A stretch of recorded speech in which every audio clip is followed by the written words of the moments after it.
네. 자, 이제 마지막 강의 진행을 하겠습니다. 제가 방금 윤영철 교수님 강의 듣고 전율을 느꼈어요.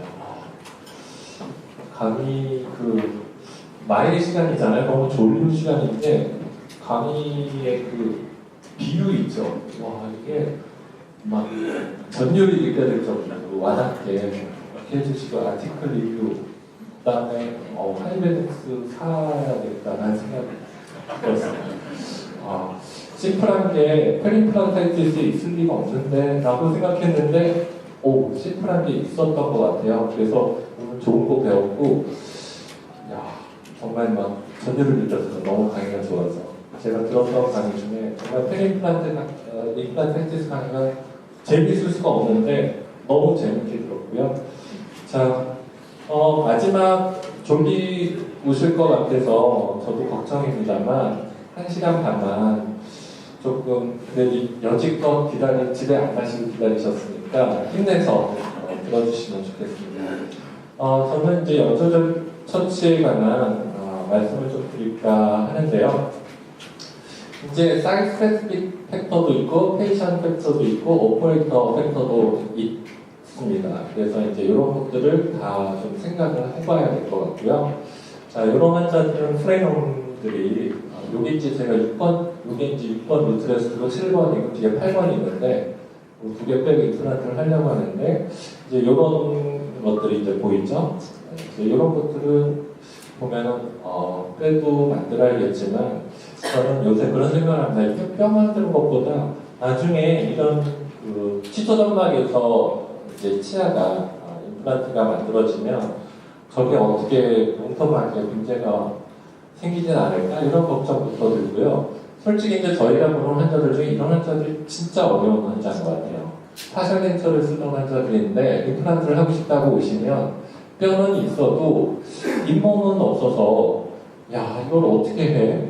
막 이제 이런 생각을 좀 하게 됩니다.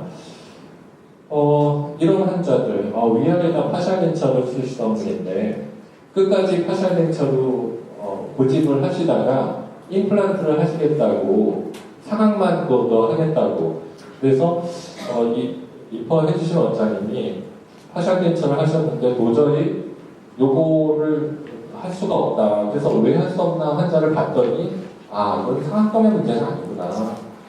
최근에 이제 발치를 했는데 이 아주머니가 매소하고 아주 그래요. 하여간 다 야들야들하고 얇아요. 이거는 정말 바둑을 둘 때 이렇게 수를 본다고 친다면 리퍼는 원장님 상악동을 하시지만 이건 상악동 문제가 아니라는 것을 수를 보셨던 거죠. 자, 아래 파셜 덴처 환자들 이런 환자들. 자, 브릿지를 했는데 동요도가 심해서 이런 환자를 발치를 합니다. 근데 발치를 해보면 그냥 뿌리 끝까지 피 한 방울 안 나와 있고 저렇게 톡신이랑 캘큘러스가 루트까지 다 박혀 있어요. 이러면 뼈도 뼈지만 한번 이제 발치하고 기다리면 이렇게 연조직이 없어지게 됩니다. 자, 이 상태에서 이제 각화침이 없고 이런데 이 갈 길이 멀다라는 생각이 드는 케이스도 있고요. 자, 이 하나 발치한 자리인데도 왜 이렇게 각화침이 없고 근육의 부착이 이 치주정 쪽에 가까이 와 있을까? 이거는 발치할 때 당겨서 꼬매지 않았을까? 이런 생각도 드는데 하여간 싱글 하나 심을 때도 이런 케이스들이 의외로 만만치 않게 고민이 되는 경우들이 있습니다. 실제 임플란트를 하고 이렇게 잇몸이 얇은 환자들을 보다 보면 우리가 여러 가지 생각을 하게 되는데 저는 이제 우리가 하는 GBR, 미디어 오그멘테이션에서 페리오스탈 릴리징을 준다는 게 여러 가지 변형을 가져오는 것 같아요. 이 구치부에서 제가 굉장히 오래전에 했던 케이스인데요. 뒤에 8번을 빼고 미디어 오그멘테이션을 했습니다. 이제 수술은 예전에 했기 때문에 제가 지금 하라고 다시 이렇게 이시전 주고 이렇게는 안 할 것 같은데 어쨌거나 하기 전에 비교해봤을 때 뼈는 개선되었을지 모르겠지만 연조직 상태는 저는 더 안 좋게 변했다라고 생각해요. 뮤코시즈와 정션이 더 크레스탈로 가고 더 이걸로 넘어가 버리고 각화침이 없는 상태가 되어버렸으니까 처음 상태랑 비교해보면 아예 이제는 GBR 후에는 각화침이 측면에서 보이질 않는다는 거죠.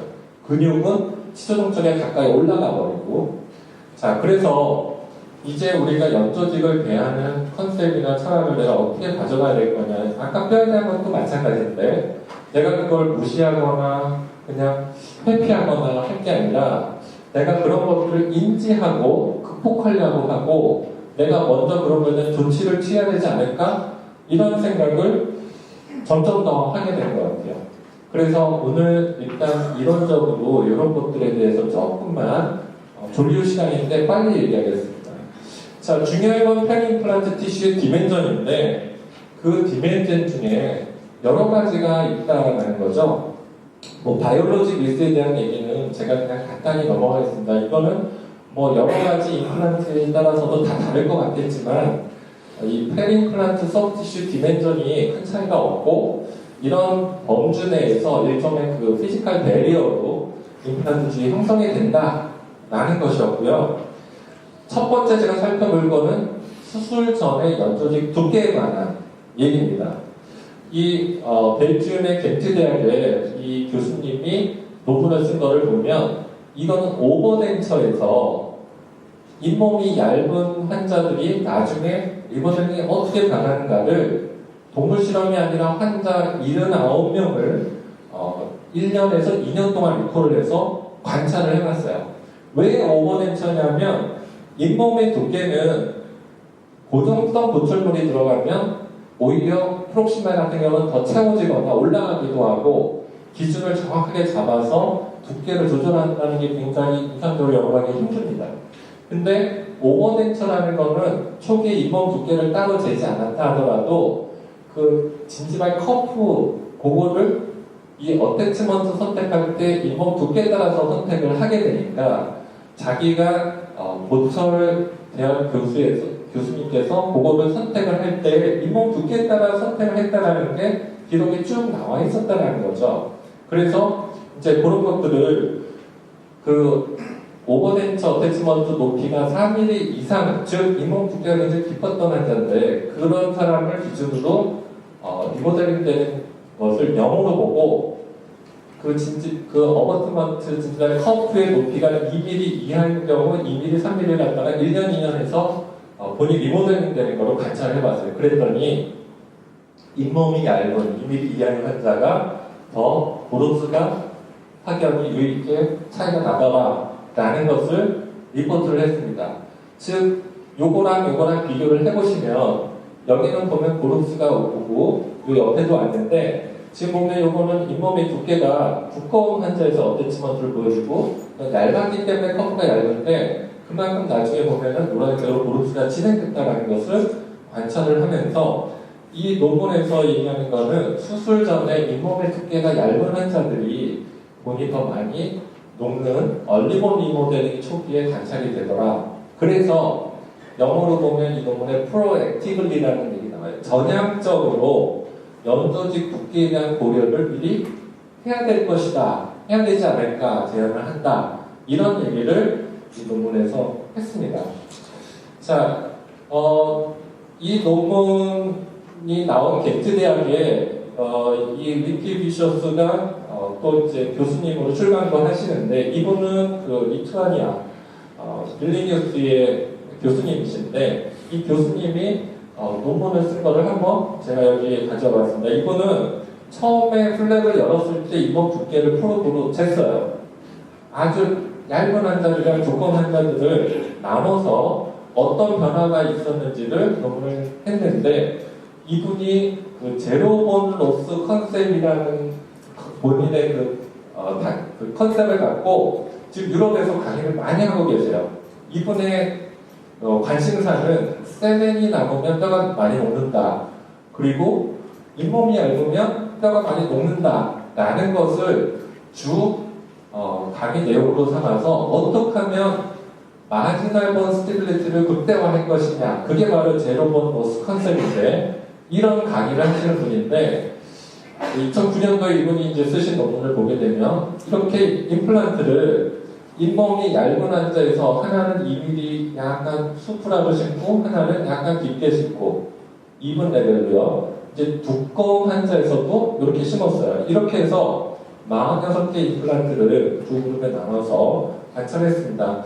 이렇게 심어도 되는 이유는 이 임플란트는 바이올롭이라고 하는 거기에 레이저 채널이 있는데 만들어진 채널에 뼈도 붙을 수도 있고 전주도 홀딩해서 에피칼 마이그레이션 다운로스를 억제한다라는 그런 개념을 구현하기 위해서 이제 만들었던 임플란트예요. 그래서 이렇게 심어도 문제될 게 없고 이렇게 심으면 아무래도 마이크로 갭이 있으니까 뼈는 높겠죠. 이렇게 디자인을 한 이유는 바이올로직 리스크의 영향을 변수에서 배제하기 위해서 일부러 높게 심었는데 이 높게 심은 임플란트가 연조직이 얇은 환자, 두꺼운 환자에서도 다른 결과를 보일지 관찰을 해본 거예요.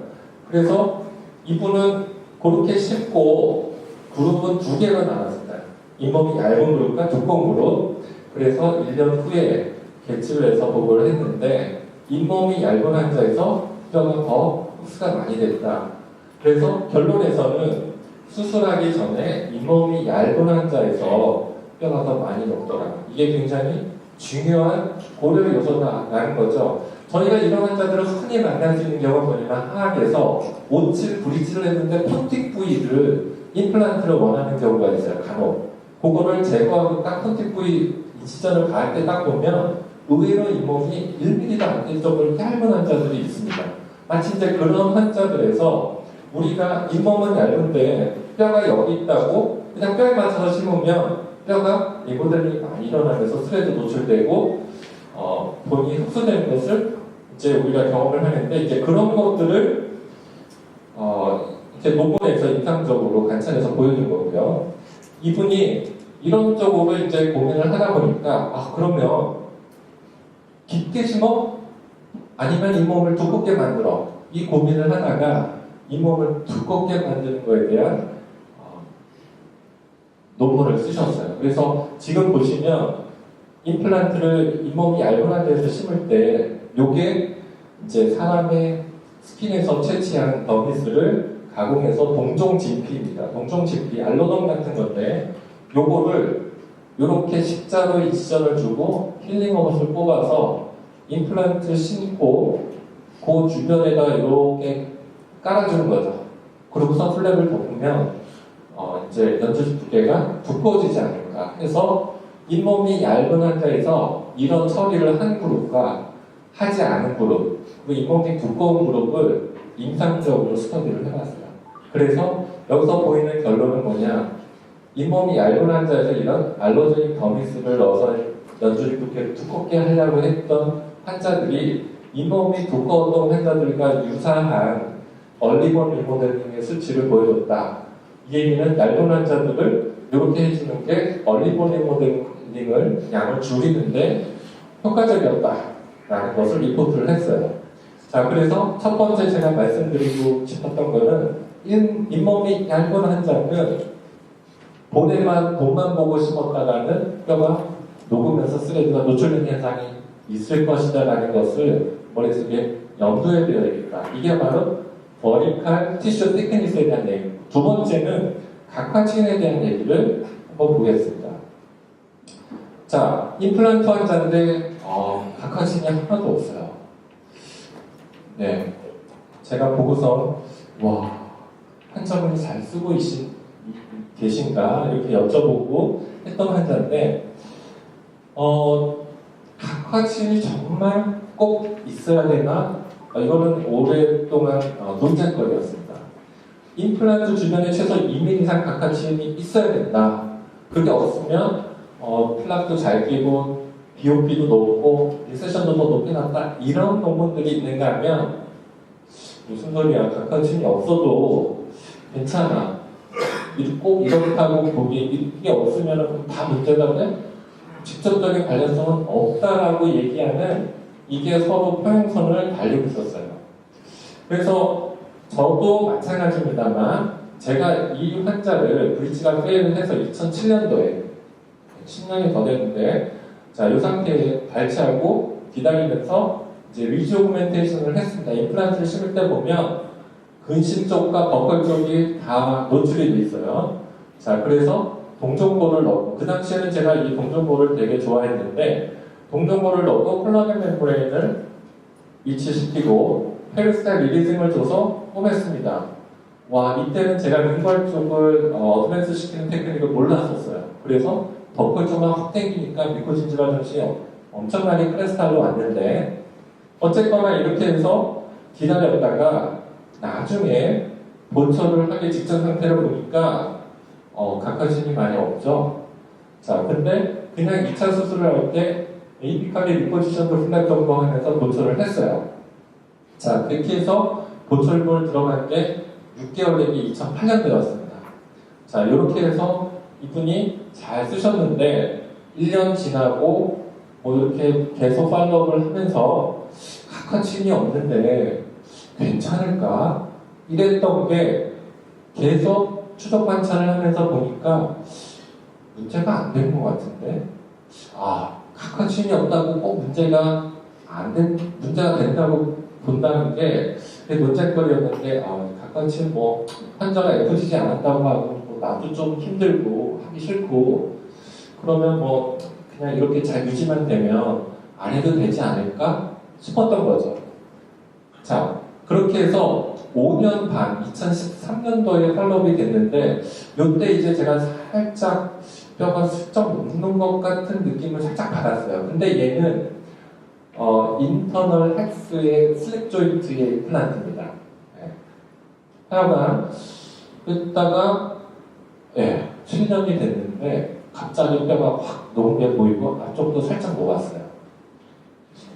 딱 뭐냐면 2007년도에 이쪽에 리주오멘테이션 하면서 임플란트 심은 지 7년이 됐을 때 상태입니다.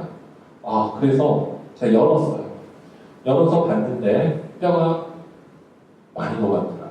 많이 녹았어요. 그래서 제가 약간 충격을 받았습니다. 이 환자가 그렇게 루틴 책을 계속 보면서 내가 매년 그래도 2번 이상은 봤던 환자인데 내가 이렇게 될 때까지 몰랐나? 그래서 충격을 받았어요. 그리고 예전 사진을 제가 찾아봤어요. 예전 사진을 찾아보고서 제가 하여간 할 수 있는 모든 방법을 타이타늄 브러쉬 쓰고 테트라사이클린 쓰고 에이피칼로 조금이라도 내리려고 해서 이렇게 해서 세컨더리 힐링을 시키고 그렇게 해서 또 지켜보기로 했는데 괜찮아지는 것 같더라고요. 퍼스가 안 나오는 것 같고 그랬는데 나중에 다시 퍼스가 나와서 결국은 제거를 했습니다. 제거를 하면서 앞에 플랩을 열었더니 앞에 임플란트도 제거해야겠더라고요. 생각보다 더 많이 녹았더라고요. 그래서 2개를 다 제거를 했고 다시 기다렸다가 임플란트를 2개를 심고 어쩔 수 없이 이 자리는 제거했던 자리이기 때문에 다시 심기도 어렵고 그래서 약간 캔티레버로 처리해서 보철을 해서 마무리해서 지금 2년 사용하고 계세요. 자, 이렇게 해서 지금 이 환자는 제가 의심하고 있는 게 이분이 골다공증 약을 주사로도 맞은 적도 있고 약도 5년 이상 먹었고 그래서 지금은 그거를 다른 걸로 바꾸고 비타민 D 주사도 맞게 하고 프리진지발이라고도 하고 이전에 세멘타임 보철을 스크루타임 보철로 바꾸고 이렇게 해가지고 앞으로 이분이 잘 이거를 평생 쓰셔야 되는데 하면서 제가 이 케이스를 거꾸로 보면서 2가지 놀랐다고 했죠. 2가지가 뭐냐면 이거였어요. 첫 번째는 이렇게 플락이 캘큘러스가 다 붙어있나? 내가 이렇게 될때까지 왜 몰랐지? 그거가 첫 번째였고 2번째는 여러분 여기에 생긴 코리칼본 보이시죠? 원래 뼈가 하나도 없었던 곳인데 동종골을 넣고 지배를 했는데 7년이 지났는데 보니까 이 정도로 내추럴본의 코리칼본 비슷하게 보이니까 이것도 좀 놀랐더라고요. GBR이 오래 지나서 열어봤을 때 저 정도로 보이는 게 이게 동종골의 어떤 리모델링의 순화적인 그런 특성이 보여지는 거니까 놀랐더라고요. 하여간 이 환자를 치료하면서 결국은 제가 집에 가서 잠이 안 오더라고요. 잠이 안 오는 게 되게 슬펐어요. 내가 한 임플란트가 7년 되니까 저렇게 돼서 왜 슬펐냐? 제거하는데 저도 힘들고 환자가 되게 힘들어하는 게 눈에 보였어요. 뭐냐면 병원문을 닫고서 이렇게 나가는 그 뒷모습을 딱 봤을 때 막 치근하고 그래서 제가 이제 이런 쪽에 관심을 더 많이 갖게 됐는데, 사실 제가 이런 쪽의 디베이트 논문들을 보면서 사람들은 다 아전인수 하려고 하는 성향이 있죠. 막 디베이트라는 게 너무 반가워. 왜냐? 각화심이 없어도 괜찮잖아. 문제가 꼭 되는 건 아니다라는 논문이 있어주니까 얼마나 고마워요. 내가 FGC 안 해도 저렇게 잘 쓰는 환자도 있다라는 걸 백업해 줄 수 있는 그런 아티클과 디베이트가 좋지 않을까. 좀 정당화될 수 있잖아요. 근데 제가 이런 환자를 이제 보면서 느낀 게, 특히 고령기, 여성, 폐경기, 골다공증 이런 쪽으로 가면서 호스트 팩터가 굉장히 영향을 많이 주는 나이에서는 괜찮다가도 갑자기 안 좋아지는 환자가 올 수 있겠구나 라는 생각을 하면서 제가 좀 생각을 많이 바꾸게 됐어요. 그러면서 드는 생각이, 그러면 왜 이렇게 리트러처에서는 각화진이 꼭 있어야 된다, 아니 없어도 된다라는 논쟁이 왜 있었을까? 왜 결론이 안 났을까? 그거를 찾아봤어요. 생각을 하고 찾아봤더니 문제는 아티클들이 어떻게 연구하느냐가 문제인 거죠. 어떻게 연구하느냐인데, 임플란트 생존율 가지고 각화치료의 유무를 갖고 하면 뼈가 좀 높더라도 임플란트만 붙어 있으면은 괜찮다라는 결론을 유치할 수 있었던 초기 논문들이 있었고요. 이제 플랫 인덱스라든지 블리딩 인덱스 이런 거는 환자의 상태에 따라서도, 지난번에는 되게 괜찮은데 오늘 왔을 때는 플랫 컨트롤이 안 돼서 막 뭐 안 좋게 측정될 수도 있고, 그러니까 이런 걸 막 왔다 갔다 한 거죠. 퇴축은 보철물을 어떻게 하느냐에 따라서도 퇴축이 막 일어나기도 하고, 사실 그런 면도 있고요. 자, 프로빙. 프로빙도 임플란트 프로빙 하는 거에 대해서도 좀 문제가 있고, 여러 가지 이런 변수들을 다 컨트롤을 해야 되는데 컨트롤하기가 힘들다는 거예요. 예를 들면 여러분, 이런 환자는 아주 뻔하게 각화친이 없다라고 생각하고 각화친이 없는 환자에서 뼈 염증이 생기는가에 대해서 고민할 필요가 없는데, 여러분 만약에 이런 환자는 각화친이 있는 걸까요? 아니면 이런 임플란트는 각화친이 있다고 해야 되나요? 없다고 해야 되나요? 자, 이런 거는 뭐냐면 각화치윤인 것 같긴 한데 부착치윤이 아니에요. 그냥 썰커스에 있는 외축에 있는 각화층을 갖고 있는 잇몸일 뿐이지 부착이 안 돼 있는 잇몸이라는 거죠. 그리고 이런 거는, 그러면 임플란트를 절반을 봤을 때 앞쪽에 각화층이 있는데 뒤쪽에는 없어요. 그러면 이거 있다고 할까요? 없다고 해야 될까요? 이런 것들을 다 감안을 해서 스터디를 하려면 각화층이 있을 때 없을 때조차도 딱 부러지게 구분하기가 인상적으로 애매한 케이스들이 너무 많다는 거죠.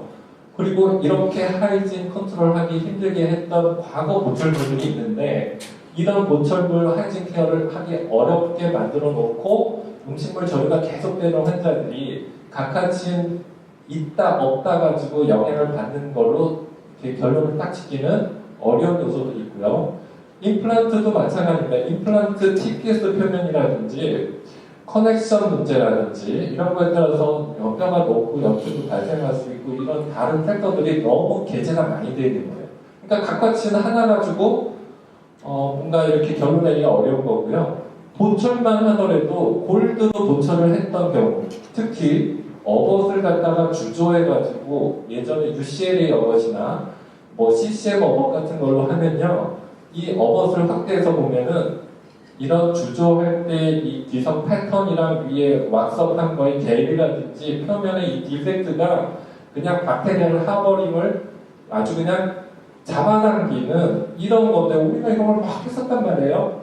그러니 이런 온갖 다른 것들이 다 관여가 돼 있는데 어떻게 각각치는 하나 가지고 뼈가 녹았다, 괜찮다, 안 괜찮다, 이거를 결론 내기가 어렵다는 거죠. 자, 프루빙 하나만 보더라도 임플란트에서 프루빙을 하는 거에 대해서, 임플란트 프루빙을 하려면 메탈로 할 수가 없다, 플라스틱 프로브로 해야 된다, 좋아요. 근데 프루빙을 하는 게 맞냐, 안 하는 게 맞냐까지 아티클에서 얘기한 바가 있고요. 특히 일본에서 나온 이 논문인데, 이 논문에서 보면 임플란트 프루빙은 하기가 어려운데, 왜냐하면 대부분 임플란트 다이미터가 적고 크라운은 오버 컨트롤화가 되어 있는데, 힐링어가 있을 때는 간신히 이렇게 찌를 수는 있지만 보철물이 있을 때는 찌르기도 어렵죠. 근데 그 찔러보는 행위 자체가 블러드베슬을 데미지를 주고 박테리아를 침투시키고 임플란트 표면에 상처를 내고 티슈 바이오로지컬 실링을 건드리는 것이다.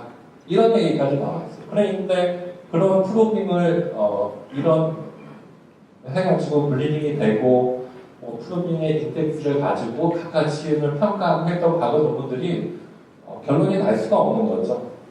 자, 그래서 제가 각화치인에 대한 동물 실험들은 전 그 의미가 뭐 있을 수 있겠지만 중요한 건 사람인데 사람에 대한 논문이 없을까? 근데 최근에 나온 논문 중에 이 보티첼리라고 하는 거는 그 메테보리에서 발치와 힐링에 대해서 아주 유명했던 분인데 이분이 보니까 임플란트 회사를 차렸더라고요. 그거를 수입하는 나카지마라고 하는 일본 치과 선생님이 논문을 썼는데 아주 재미있는 논문을 썼어요. 뭐냐면 하악의 뒤쪽 7번 뒤쪽에다가 임플란트를 하나를 심는데 한쪽은 버컬 쪽에만 다 각화층을 포함하고 링구알 쪽에는 치조 점막만 남겨서 꼬맸어요. 그러니까 여기는 치조 점막만 있고 버컬 쪽에 각화층이 있는 거고요.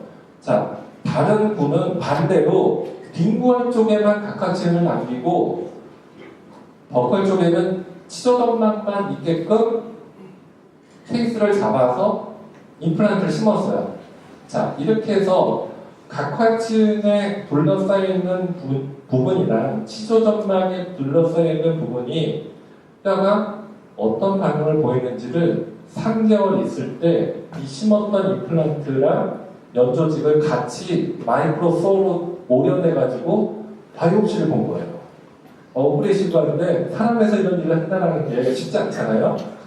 근데 이 논문에서 보여준 건 뭐냐면 움직이는 치조점막이 있는 쪽에 본 피크가 더 밑에 쪽에서 있었다라는 거예요. 본이 더 리버데닝이 더 많이 일어난다라는 겁니다. 그래서 조금 과격한 논문이긴 한데 저는 동물 실험보다 사람에서 이렇게 해서 보는 게 꽤 재밌게 봤던 논문입니다. 자, 그래서 지금 현재 각화층이 없는 임플란트들은 염증이 취약하다, 그렇다고 말하기 어렵다. 많은 리뷰 논문들에서 그렇긴 한데, 자, 그래서 각화층이 없다고 무조건 FGC로 해서 각화층을 만들어야 되나? 아니에요. 임플란트 주위에 2mm 이상 각화층이 있는 것이 바람직한가? 많은 임상가들이 그렇게 동의를 하고 있다. 그러면 잇몸 이식 등 연조직 처치라는 건 무슨 의미로 하는 거냐? 기능적 관점 외에 심리적인 가치에서는 이견이 없이 다들 좋다. 그래서 제가 지금 정리를 해보자면 부가적인 연조직 수술이 필요한 경우는 어떤 경우냐? 환자들이 이런 오랄 하진 인스트럭션을 하고 피로리단 테라피를 잘 해줬는데도 계속 염증이 생기고 하는 사람들은 진지한 토포그래피를 바꿔줘야 될 필요가 있지 않을까. 그리고 이런 처치를 계속 해주는데도 계속 잇몸이 퇴축되고 염증이 생기거나 보너스가 관찰되면 연조직에 대한 개입을 해야 되지 않을까.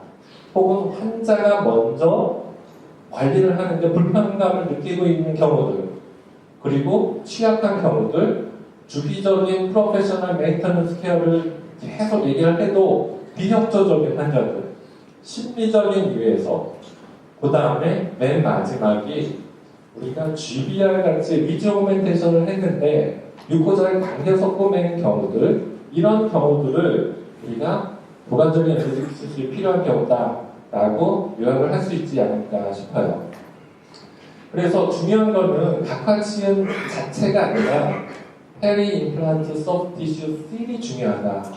이 씰이 바이올로지컬 씰이냐, 피지컬한 씰이냐, 여러 가지 논쟁이 있었지만 제가 이런 거를 한번 보여드리고 싶습니다.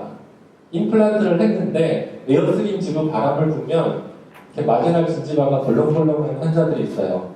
그러면 당연히 볼드로 보초를 했으니까 이런 현상이 있는 것 같은데, 이런 임플란트 주변의 연조직에 어떤 필링이 취약한 환자들이 있다라는 거죠. 그것뿐만 아니라 2차 수술을 하면서 뭐 이렇게 대충 조금 했다고 눌러놓고서 보초를 하니까 이런 부위의 여러 가지 플라 컨트롤이나 이렇게 메인터넌스 케어를 환자를 하기 어려운 구조를 2차 수술하면서 한 의사가 만드는 거죠. 자, 이런 환자들은 딱 임플란트 마진에 있는 연조직 자체에 그냥 머슬 어태치먼트가 붙어 있어요. 베스티블이 하나도 없는 환자입니다. 각파치율도 없어요. 하악에는 그런 환자들을 정말 많이 찾아볼 수 있죠. 자, 그래서 이런 거가 어떤 건지를 원장님들이 아셔야 되는데, 아까 임현창 교수님이 이제 그런 것들을 좀 보여드렸는데, 저는 이제 이런 것들을 눈여겨봅니다. 자세히 보시면 미러를 갖고 볼살을 살짝 당기면 임플란트 요 부위 있죠. 요 부위가 어떤지. 반대편에도 임플란트인데 딱 너무 대비가 돼서 제가 한번 찍어봤어요. 이 환자는 이쪽은 미러로 볼살을 많이 당기고 해도 이쪽에 연조직이 안정으로 돼 있죠. 자, 못 보신 분들을 위해서 제가 확대해서 한 번만 더 반복해서 보여드릴게요. 자, 볼살을 당기는데 임플란트 마진 쪽에 잇몸이 벌렁벌렁거리는 거 보이시죠? 이게 바로 환자가 입을 크게 벌리거나 저장을 할 때 입을 오물오물 씹거나 할 때 임플란트 주변에 임플란트 서브질이 굉장히 취약하다는 것을 보여주는 환자예요. 그래서 제가 이런 것을 그림으로 한번 그려봤습니다. 지금 보시면 하악의 원래 정상적인 구조는 베스큐블이 있어야 돼요. 그리고 이 빨간색으로 제가 표시한 게 버시네이터 머슬입니다. 근데 우리가 하악의 GPR을 하고 꼬매고 하면 이 버시네이터 머슬 어태치먼트가 임플란트 넥 주변까지 이렇게 코로날로 당겨져 올라와서 위치에 있다라는 거예요.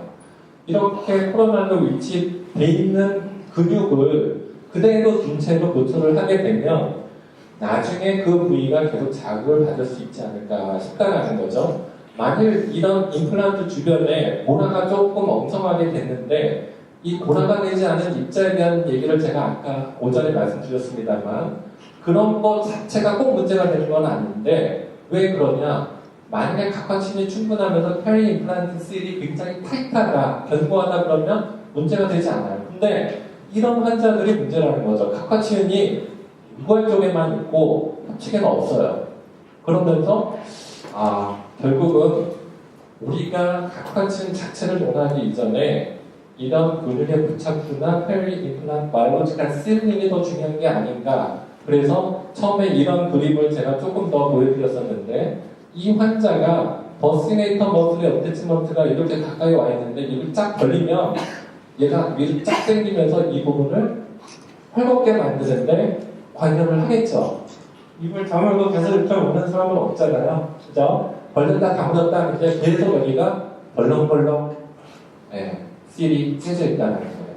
그래서 임플란트를 심고 이 환자, 이 원장님의 친구분이에요. 근데 저한테 리퍼를 하셨어요. 임플란트를 심고 보초를 하려고 친구가 왔는데 차마 친구한테 미안해서 그냥 뿔을 못 쓰시겠더래요. 원장님이 워낙 이렇게 스마트하셔서 저한테 환자를 보내셨어요. 각 이 머슬 부착 부위랑 뭐 좀 하고 각화치는 좀 만들어주세요. 그래서 제가 이렇게 만들어드려서 보내드렸던 경우인데 이게 바로 입을 딱 포토를 찍으려고 벌리기만 했는데도 버스네이터 머슬의 이런 게 임플란트 힐링어버 주변에서 딱 텐션을 가고 있는 게 보이죠? 근데 수술하고 나면 포토를 찍으려고 입을 크게 벌려도 근육의 부착부는 에이피칼에 가 있고 협축에 비가동성의 단단한 잇몸이 생기게 된다는 거예요. 자, 여기서 각하진의 얘기는 일단 접고요. 이제 구강 전정의 깊이에 대한 얘기를 해보겠습니다. 구강 전정에 대한 임상 논문 가운데 환자 61명에서 이런 여러 가지 팩터들을 갖고 스터디한 논문이 JCP에 실린 게 있었습니다. 좀 복잡한 내용을 빼고 결과를 보게 되면 예상했던 대로 베스티뷸라 덱스가 쉘러했던 환자들에서 리세션이라든지 어태치먼트 모스 이런 것들이 상대적으로 더 많이 관찰됐다라는 것을 리포트했던 논문들이에요. 자, 그래서 그러면 이걸 어떻게 설명할 수 있을까? 이 논문에서는 구강 전정 베스티뷸라 뎁스가 얕은 환자들에서는 환자들 스스로 이런 부위를 메인터넌스 케어를 잘 하기가 굉장히 어려운 게 큰 영향을 준 것 같다라는 얘기들이 있습니다. 제가 이 사진을 딱 보더라도 환자가 이 부위를 여러분들 이렇게 브러싱이라는 건 마찰인데 마찰을 했는데 아무 느낌 없이 견고한 잇몸에 하는 거랑 마찰을 가할 때 거기가 계속 시큰시큰하거나 잇몸이 아리거나 하면 환자한테 우리가 아무리 잘 닦으세요라고 해도 환자가 하기는 어렵겠죠. 그런 조건을 만들어 놓고 환자 보고 양치를 잘 하라고 하면 그거는 앞뒤가 안 맞는 얘기가 아닌가 싶어요. 아예 잇몸에 칼라만 보더라도 이런 식으로 레디시한 이런 베스티뷸블이 없으면서 임플란트 마진이 이렇게 이런 치조점막 속에 있다면 이런 환자들은 결국은 페리임플란타이티스로 가는 조건에 해당이 되지 않나 이런 생각입니다. 그래서 우리가 보는 환자들 중에 이렇게 뼈가 없어서 임플란트를 심을 때 뼈부터 생각할 게 아니라 지금은 롱텀 석세스를 생각한다면 연조직에 대한 생각을 해야 되지 않나 이런 생각을 더 강하게 하게 됐습니다. 자, 이 환자를 또 보면서 제가 그런 생각을 하게 됐는데요. 자, 이 환자는 파셜덴처를 쓰셨던 분이세요. 제가 2006년도에 왼쪽 하악 구치부를 임플란트 3개 심는데 디센스 디펙트가 있어서 바이오스를 넣고 콜라겐 멤브레인 넣고 GBR을 하고 임플란트 3개를 심고 그날 위에도 심었습니다. 지금 보면 왜 이렇게 많이 심었나 환자한테 좀 미안한데 이때는 제가 보철을 싱글로 보철을 했던 시기예요. 그 일본의 이노모토 선생님이 세멘리스 보철 막 이런 거 강의하고서 저도 임플란트 보철을 연결하지 않고 싱글로 하는 게 더 퀄리티가 있는 치료가 아닐까라고 해서 했던 환자예요. 그리고 이제 반대편 또 임플란트를 하고 했는데 이 환자가 이제 나중에 계속 11년째 팔로우업을 하고 있는데 뼈가 녹는 부위가 생기고 있어요. 오른쪽에. 그리고 왼쪽도 보면 보철이 다 세멘리스를 시작을 했다가 가끔씩 탈락돼서 오니까 세멘을 제가 좀 넣었어요. 펜보드를 살짝 넣었어요. 그것도 잇몸에 영향을 줄까봐 이렇게 보철부를 뒤집으면 맨 바닥 쪽 있죠. 그 탁 부위만 넣었어요. 그러니까 어떻게 보면 마진 쪽에는 갭이 있을 수밖에 없는 그런 보철물인데 어쨌거나 왼쪽 아래도 뼈가 녹는 게 살짝 보이더라고요. 위에 이런데 조금 덜 깊게 심어서 한 데는 오히려 괜찮은데 결국은 그래서 오른쪽은 가운데 임플란트를 제거를 하고 FGG하고 스크루타입 보철로 바꿔줬어요. 자, 이 환자의 왼쪽 아래를 제가 동영상으로 한번 보여드릴게요. 이게 제가 한 임플란트예요.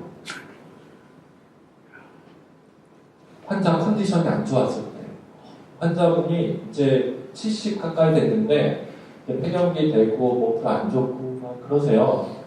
근데 보면 막 퍼스도 나오고 제가 이 환자를 보면서 가슴이 너무 아팠어요. 임플란트를 치아 개수대로 다 심고 예전에 막 임플란트 개당 250만 원 받았을 때 GBR도 하고 근데 지금 11년 더 지나서 이렇게 되니까 근데 환자분이 너무 착하세요. 보이시죠? 이런 부위 주변에 근육 부착 부위가 근데 처음부터 이랬을까? 처음에는 안 그랬던 것 같은데 점점 연세가 드시고 왜냐면 아주머니가 후덕하세요. 이렇게 막 자꾸 볼살도 더 달덩이처럼 되고 입안에 볼살은 늘어지고 뭔가 그러시는데 고민이죠. 그래서 반대편은 FGG를 결국 해서 하나는 제거하고 재보철을 했고요. 이 환자를 위에서 바라보면 각화침이 없고 근육 부착 부위가 얼마나 가까운지를 적나라하게 보여주는 케이스다. 저는 이렇게 생각합니다. 이런 환자를 우리가 뼈 이식을 하고 뼈를 만든다 친들 나중에 다 이런 식으로 된다면 무슨 의미가 있냐는 거예요. 그 뼈를 만드는데 자, 이 환자를 그래서 열심히 깨끗하게 관리를 해드리고 환자분이 조금 컨디션이 좋을 때 다시 오셨을 때 제가 촬영을 해봤어요.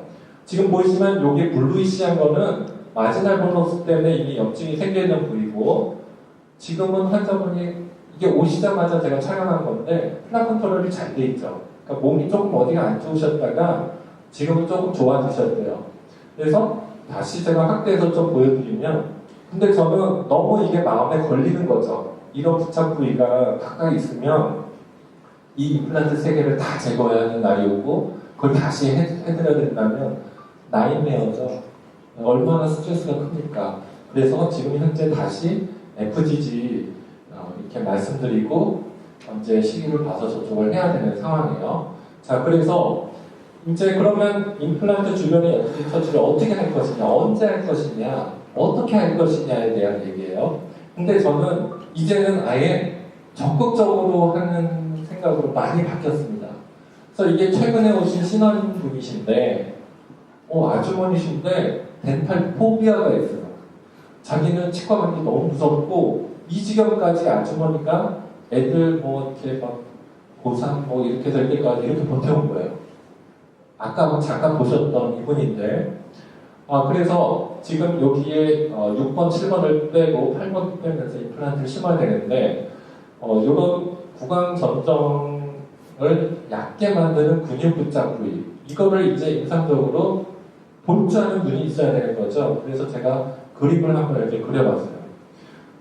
이런 환자들이 간혹 있죠. 쓸데없이 근육 부착 부위가 치아, 서비칼 부위에 가깝게 위치되어 있고, 이런 거는 나랑 관계 없지만 내가 임플란트를 이걸 제거하고 이렇게 심으려면 이거는 영향을 줄 수 있지 않을까? 그래서 동영상을 한 번 더 보여드릴게요.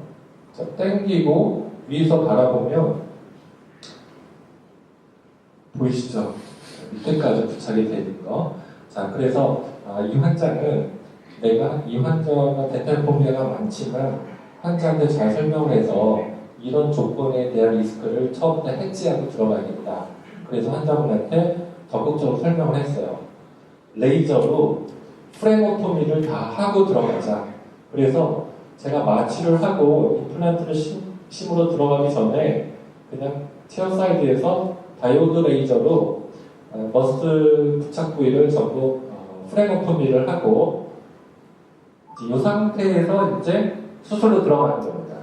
그래서 발치를 하고 얘 발치하고 임플란트를 2개를 심었어요. 이때는 플랩을 열 필요가 없다라고 판단을 해서 이렇게 2개를 심었고, 얘네들의 근육 부착부가 자꾸 밀고 올라올 수 있기 때문에 최대한 좀 견고하게 팩을 해놓고, 뒤에는 이제 다음날 드레싱 했을 때 블러드 컬러가 생긴 거예요. 자, 이렇게 해놓고 지금 마지막 팔로우 했을 때의 모습인데 근육이 이제 슬슬 밀고 올라오는 게 보입니다. 근데 적어도 이 힐링어버 주위에 붙어있었던 근육 부착 부위 이렇게 있었던 것들은 아직 위쪽에 있는 상태예요. 그래서 초기와 이런 상태를 보여드리면서 이런 것들을 연두색 처치를 언제 할까? 초기에 내가 보이는 리스크 팩터는 처음부터 제거하고 들어가는 게 이제 요새 적극적인 대처 방법이고요. 자, 2번째 또 대처 방법 중에 하나가 이런 케이스를 좀 보시게요. 저희 아버님의 친구분이세요. 1년에 6개월은 미국에 사시고 6개월, 추울 때는 캘리포니아에 아들이 변호사로 있어요. 그래서 거기 사시고 한국에 따뜻할 때는 한국에 사시고 그러시는 분인데, 여기에 미국에서 유니라테럴 파샬 덴처를 하셨어요. 근데 치아가 하나가 이렇게 빠지면서 루트레스크가 남아있었고, 이 유니라테럴 파샬 덴처 플라스가 부러지면서 밑에를 치마가 되니까 이제 친구 아들이 치과 의사니까 이제 저한테 오신 거죠. 그래서 이 부분을 이제 근데 보면 여태껏 치과 치료도 물론 많이 받으셨지만 엄청 잘 버티셨더라고요. 근데 이제 이 부위를 임플란트를 하러 오신 거예요. 이분이 이제 연세가 이 당시에 79세고 하이퍼텐션에 아스피린 복용하시고, 근데 이제 각화증이 없는 거죠. 자, 그래서 이 상태에서 이제 치료 계획을 어떻게 가져갈 것이냐 라는 것이었는데, 저는 이때 열어서 뼈이식을 할 생각을 하지 않고 FGG를 했어요. 임플란트를 심는 거는 마치 플라티스처럼 심는데 그 이전에 골반만 남기고 머슬이랑 이런 것들을 다 잘라냈습니다. 잘라냈어요. 잘라내고 스트립으로 프리신즈라 그래프트를 하고 임플란트 심은 거예요. 자, 이게 2주 지났을 텐데 이렇게 한 이유는 이분은 자이번트 클래스 1입니다. 버티칼 본노스는 없고 호라이즌탈 본노스만 있는 케이스인 거죠. 자, 그래서 지금 이게 보철 들어갔을 때 모습인데 하기 전과 2주 보철 들어갔을 때 모습인데 이런 거를 위에서 비교를 해보면 뮤코진지바 정션이 이렇게 해서 안쪽으로 들어가 있었는데 FGG를 해서 뮤코진지바 정션의 연속성을 살리게 된 거죠. 근육 부착 부위가 프레스탈 쪽에 붙어있던 거를 밑으로 에이칼로 내리고 거기에 비가동성의 각하치인을 만들어준 거예요. 자, 그래서 옆에서 본 모습인데 이게 1년 지났을 때의 모습이고요. 옆에서 보면 연조직 이식이 본 그래프트 이상으로 위즈 오그멘테이션 이펙트가 있어요. 보시면 연조직 이식만 했는데도 좀 알베랄 이제 폭이 두꺼워진 것 같은 그런 효과를 보여주는 겁니다. 그래서 이게 이제 로딩하고 2년 됐을 때 엑스레이인데 지금 이렇게 해서 관찰을 하고 있는 중이고 최근에 금년 8월 달에 오셨을 때 로딩 2년 됐을 때 모습인데 저는 이 정도면 연세가 지금 이제 83세가 되셨죠. 조금 본그래프트 한 것보다 FGG 한 게 더 좋지 않았나? 개인적으로 좀 그렇게 평가하고 싶습니다. 자, 그래서 제가 여러분께 이제 이런 케이스를 한번 던져드리고 싶어요. 여러분한테 만약에 여기에 임플란트 싱글 하나 심으러 왔다. 신원이 왔어요. 본그래프트 하시겠어요? 연조직 이식 하시겠어요? 라는 거죠. 이 환자는 34세 여왕인데 자이버트 클래스 1입니다. 그러니까 위치의 폭만 조금 좁아진 경우에요. 자, 그래서 옆에서 보면 이런 상태입니다. 버티칼하게는 보너스가 없고 호라이즌탈하게는 디피션시가 있는 케이스예요.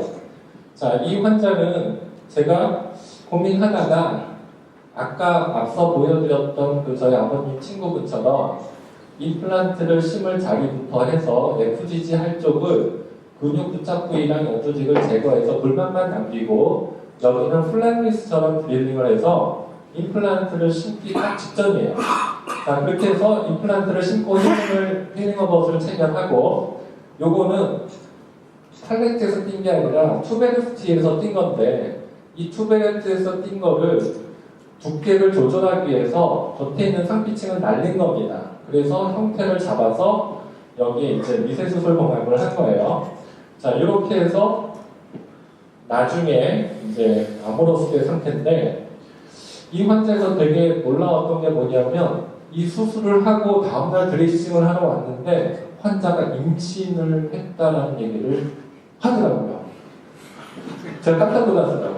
그래서 어제 수술했는데 오늘 임신을 그럼 어제 안 한다는 거예요? 그랬더니 고개를 끄덕끄덕해요. 34세 자기 둘째를 임신을 했다는 거예요.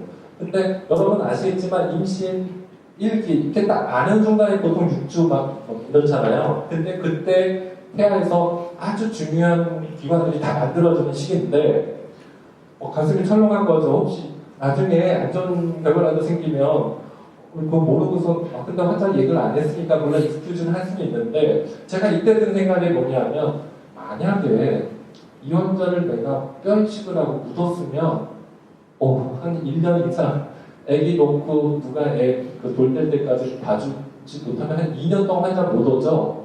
그러면 심어놓고 2년 동안 이 환자 못 보는 환자가 되는데 다행히 힐링 달고 이렇게 해보니까 엑스레이는 안 찍을 수 있지만 이 레스토티브 워크는 할 수 있잖아요. 그래서 폰을 떠서 보천을 해드렸어요.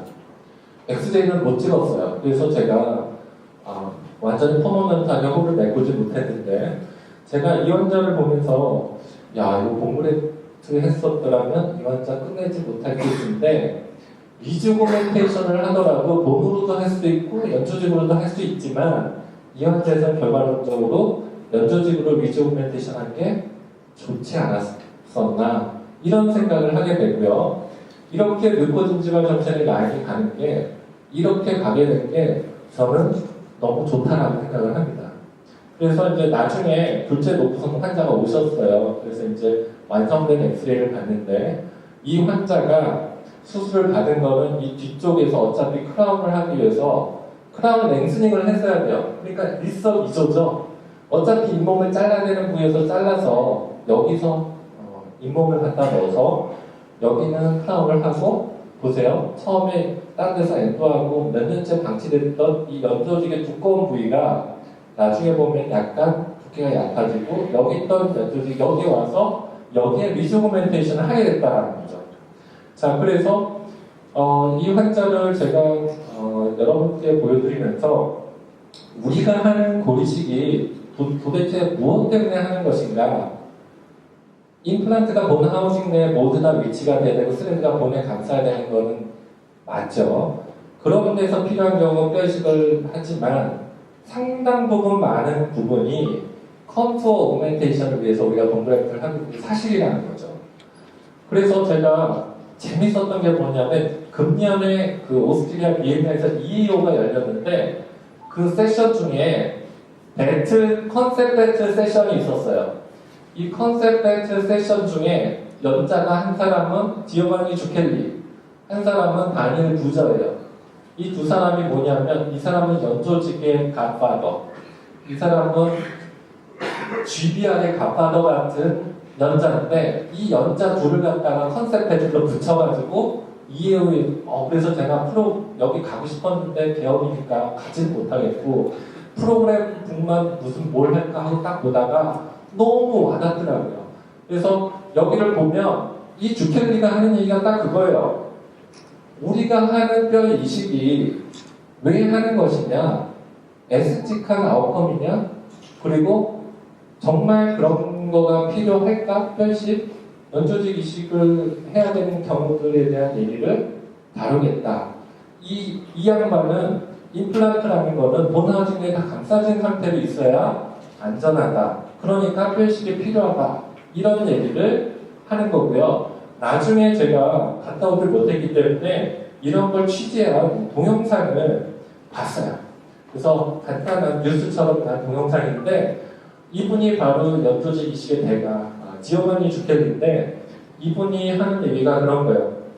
연조직에 대한 이식이 지금 유럽에서 광풍을 불고 있거든요. 보세요. 강의할 때 동영상을 보면 이런 것들이 연조직 이식이 됐어야 되는 케이스지 뼈 이식으로 해결될 만한 케이스가 아니었다라는 것들을 막 얘기를 하고 했다. 이런 얘기를 하는 거죠. 부저대로 GBR을 오랫동안 해왔고 구강외과 의사인데 당연히 뼈 이식을 해야 되는 경우에 대해서 얘기를 하지 않았을까. 근데 처음 이런 컨셉 배틀에 대한 이게 저는 너무 아쉬워요. 내가 저 자리에 가서 듣지 못한 게.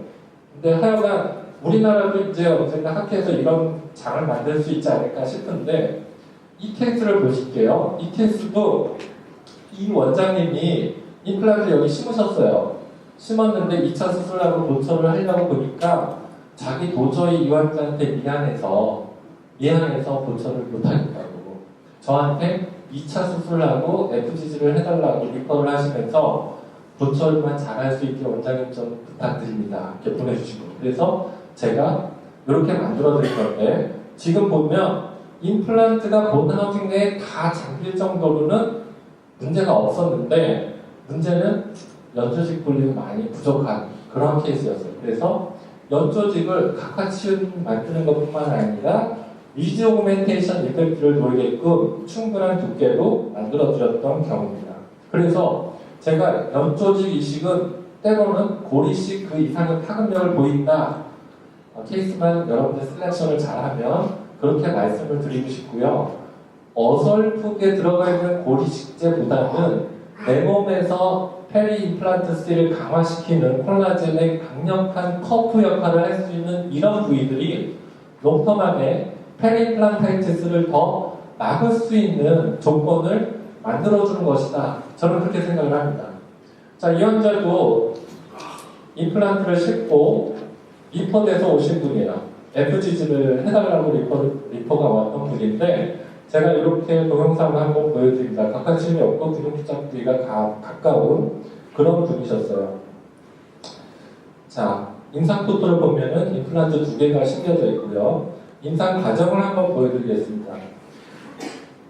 여기에 근육 부착 부위를 내리고 FGG를 붙이려면 레시피언트에 프레퍼레이션을 해야 되는데 그거를 파샬로 뜨는 거가 너무 어렵다고들 많이 말씀을 하셔서 제가 하는 거를 동영상으로 한번 보여드리겠습니다.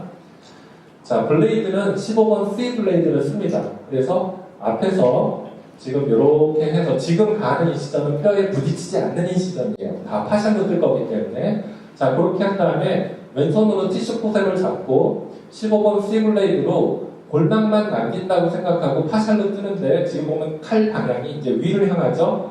위를 향하면서 왼손으로 얘를 바짝 당깁니다. 바짝 당기는데 칼이 뒤로 진행이 될 때 계속 칼이 뮤코진지발 정선에서 약간 상피를 물고 절단이 될 수 있게끔 왼손으로 당기고 칼을 넣으면서 이 골반만 남긴다 생각하고 이렇게 저미는 거죠. 그래서 이때 너무 어렵게 생각하지 마시고 그냥 뻘겋게 보이는 머슬들은 다 밑으로 커팅해서 내린다라고 생각하시면 되세요. 자, 그렇게 해서 칼 방향이 위로 가는데 이제 쭉 가다가 뒤쪽으로 충분히 연장이 돼서 어센딩 레이머스 쪽에 늘어진 머스네이터 머슬의 부착 부위 있죠. 그 부위까지 다 해주시고 칼로 더 머슬 부위를 밑으로 쭉 내려주시는 과정을 하게 되면 이 동영상이 지금 편집이 안 된 건데 그냥 몇 분 정도는 할 수 있으세요. 조금 확대돼서 찍은 거를 한번 다시 보여드리겠습니다. 화질이 썩 좋지는 않은데 한번 보실게요. 자, 왼손으로 티슈 포셉을 잡고 15번 C 블레이드로 뼈의 왼측 방향과 평행하게 칼을 넣고 뮤코진지발 정선을 따라서 뒤쪽으로 칼을 쑥 넣어서 커팅을 하시면서 뒤로 쭉쭉쭉쭉 진행을 하시면 됩니다. 자, 이런 게 처음에는 어렵게 느껴지실 수 있는데 하다 보면 뭔가 좋은 일을 한 것 같은 느낌도 들고 그러면 자꾸 해보고 싶은 생각이 들고 아마 열심히 있는 원장님들은 그러시지 않을까 생각이 듭니다. 그래서 중요한 거는 빨간색 머슬 파이버들이 여기에 붙어 있지 않고 가급적이면 다 밑쪽으로 커팅돼서 가게끔 하고 중요한 거는 왼손이에요. 왼손 티슈 포셉으로 얘를 바짝 당겨주셔야지 칼을 딱 대는 순간에 쫙 미끄러지듯이 쫙쫙 벌어지면서 박리가 가능한 것 같습니다. 자, 이렇게 해서 지금 임상포토 동영상인데 자, 이렇게 됐고요. 자, 그 다음에 이제 이거를 밑에다 고정을 해야 되는데 저는 여기에서 했던 것 중에 여기에 고정을 할 때 지저분한 것들은 다 시저로 잘라냅니다. 그렇게 해서 깔끔하게 밑에 고정되게끔 해줘서 골반에다 고정을 해주시고요. 이 2차 수술하는 부위는 디에피델리제이션을 합니다. 여기에 있는 상피를 다시 15번 C 블레이드로 제거를 합니다. 이거는 여기에 새로 옮겨질 FGG와 이 부분이 좀 더 컬러 매칭도 잘 되고 굴곡이 안 생기게끔 하기 위해서 하는 조작인데 그렇게 한 다음에 여기 일자로 이 시점을 걷고 커버 스크를 빼내고 힐링을 다는 거죠. 그렇게 달면 디에피델리제이션 시켰던 이 부분이 바깥쪽에 남게 돼서 여기에 상피가 있으면 FGG가 붙는데 방해가 되잖아요.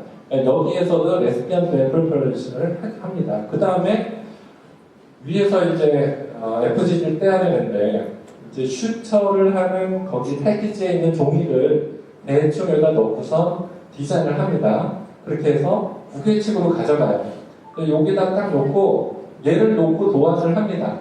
그래서 FGG 아웃라인을 디마케이션을 한 후의 모습이고 이제 요거를 FGG를 떼는 거예요. 요때 중요한 거는 쓸데없는 데까지 깊이 칼이 들어가면은 블리딩만 되고 힐링이 안 좋아요. 그래서 지금 보시면 아주 덴스한 콜라겐 이런 커넥티브 티슈만 채취하게끔 하고 일부 지금 앞쪽은 지금 팩 티슈가 보이는데 쓸데없이 칼을 깊게 넣으면 여기에 있는 거는 오히려 다 제거를 해줘야 되는 그리고 여기 힐링에는 안 좋고 블리딩만 유발할 수 있는 상황이 되는 거죠. 그러니까 이 두께를 이분하게 뜰 수 있게끔 칼의 방향을 이 팔레트의 방향과 평행하게 넣는 게 되게 중요합니다. 그렇게 해서 떼고 제가 하는 이 모노사이트 컨트롤은 저는 헤모스타시스를 위한 콜라겐 스펀지를 넣고 무게 쪽에 프로텍터를 미리 만들어서 그거를 딱 껴주면 되니까. 자, 이렇게 뜨는 FGG인데 이 FGG를 이제 레시피언 베드에 고정을 하는 거죠. 고정하는 거는 이따가 제가 렌더링으로 다시 한번 좀 보여드리겠습니다. 일부러 리조그멘테이션 효과를 노리기 위해 두껍게 띄어서 팩 티슈만 딱 도너 사이트에 남기고 두꺼운 커넥터 티슈를 다 가져온 개념이에요. 자, 이게 이제 다음날 드레싱했을 때 모습인데 이 조직은 디퓨전에 의해서만 조직이 이제 설계되기 때문에 얘가 움직이면 안 됩니다. 그래서 슈처를 잘 하는 게 중요하겠고 나중에 스티치아웃 하러 왔을 때 보면 이 겉에 있던 그 상피들은 다 이렇게 들떠서 한번 다 이렇게 씻겨 나가면 밑에서 이제 새로 돋아나게 보이는 거죠. 자, 이때는 우리가 수축량에 대한 생각도 좀 해야 되기 때문에 결국은 근육이 다시 얘를 밀고 올라옵니다. 그러면 내가 처음에 이렇게 많이 했다 하더라도 왜 이렇게 쓸데없이 많이 했을까 생각하지만 근육이 밀고 올라오기 때문에 각가지의 양이 줄어들 수 있다는 거죠. 자, 그래서 이제 케이스를 보면서 조금 이런 환자를 다뤘던 과정을 좀 보겠습니다. 이 환자는 이제 임플란트를 하기 위해서 오셨는데 이쪽도 굉장히 안 좋고 이쪽도 굉장히 안 좋은 상태예요. 자, 그래서 임플란트를 여기 2개 심고 여기 2개 심고 해서 6, 7번, 6, 7번을 만들기로 일단 하는데 여기는 먼저 그 원장님께서 발치하고선 발치와 보존술을 한다고 모리식을 하셨대요. 근데 제가 보기에는 뭔가 구골처럼 보이고 그래서 일단 이쪽을 먼저 진행하자. 그래서 제가 이 환자를 보게 됐습니다. 이 환자, 이걸 발치를 하게 됐어요. 그래서 발치를 하고 발치를 하면 이렇게 많이 꺼지니까 대부분 원장님들이 이렇게 꺼지면 너무 걱정들을 많이 하시는데 저는 그렇게 어렵지 않게 GBR을 할 수 있지 않을까 저는 생각을 합니다. 그래서 원칙만 충실하게만 할 수 있어요. 그래서 자, 지금 보면은 많이 꺼져 있는데 이게 GBR 후에 찍은 모습입니다. 그래서 리조그멘테이션을 자가골 뒤쪽에 어센딩 레이코스 그 다음에 더그라프트 콜라겐 멤브레인 이렇게 썼어요. 중요한 거는 링괄적 어드밴스먼트가 버컬적 플레이를 펠로사이 리리즈랑 같이 돼야 인시전 라인이 이렇게 리치 크레스트에 딱 놓이고 링괄로 안 넘어갑니다. 자, 2주 후에 남은 상태 모습이고 자, 이렇게 해서 이제 3개월이 됐는데 여기에서 그냥 보초를 하면 카카춘이 부족한 상태에서 근육 부착 부위가 가까운 데다 보철을 넣는 거죠. 그러면 내가 아물뼈를 잘 만들어 놓은 게 나중에 높을 수 있다는 얘기예요. 자, 그래서 다시 근육 부착 부위를 밑으로 내리고 FGG를 해서 각화체를 만들어서 더욱더 리치의 폭도 오그멘테이션한 효과를 노려서 스크루타입 보철을 해서 결과를 마무리했던 케이스입니다. 그래서 이제 구치부에서는 우리가 아무리 리조그멘테이션을 해도 사실은 보철물이 제대로 나오려면 이렇게 FGG를 해줘야 되는 그런 케이스들이 참 많은 것 같다 그런 생각을 하고요. 예전에는 저도 이런 거 잘 안 했는데 제가 이제 앞서 보여드렸던 그런 환자들을 보면서 요새는 더 적극적으로 권하고 있는 편입니다. 자, 이 환자에서 그래서 이제 이렇게 마무리를 했는데 이렇게 레스토레이션이 들어간 후에 얘네들이 이제 어떻게 유지되느냐가 중요한 거죠. 이게 22개월 됐을 때 모습인데 제가 이걸 조금 확대해서 보여드리고 싶은데 처음에 이렇게 뼈가 꺼졌는데 오토지너스본과 더그라프트로 골 증강을 했는데 나중에 이렇게 보면 새롭게 리모델링이 되면서 크레스탈 라인이 딱 잡힌 게 보이죠. 이게는 이제 시간이 좀 지나야 보이는 건데 이런 거를 보게 되면 기분이 되게 좋아요. 뭔가 안정화되고 자연스럽게 자리를 잡고 있다는 것을 이제 엑스레이가 말해주는 소견이 아닌가. 보세요. 이렇게 뭐 고리식재가 있지만 새롭게 자리가 잡힌 게 보이니까.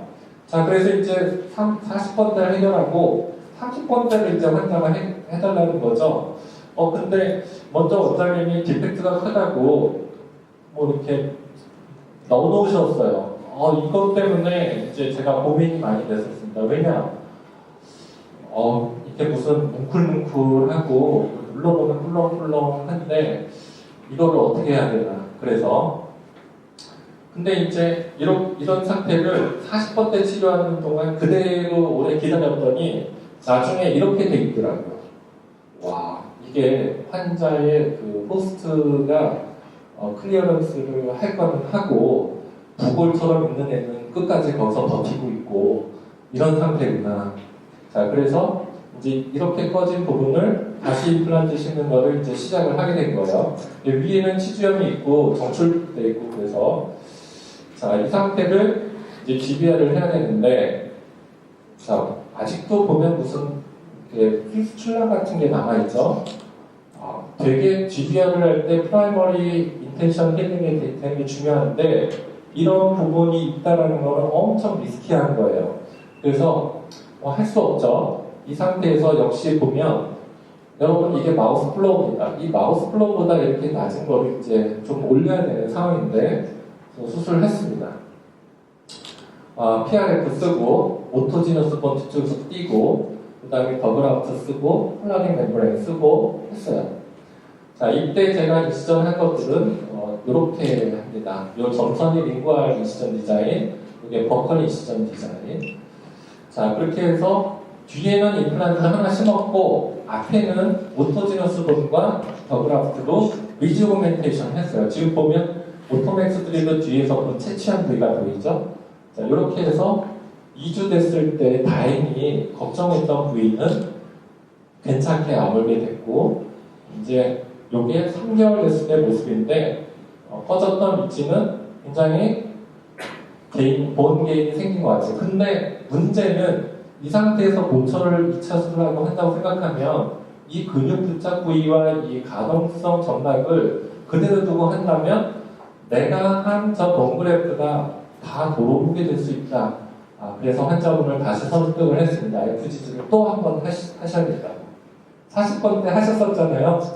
자, 그러니까 환자분이 하시겠다고 하셨어요. 그래서 자, 요 부분인데 요게 하나 심고 리주그멘테이션 수술 직후의 CT고요.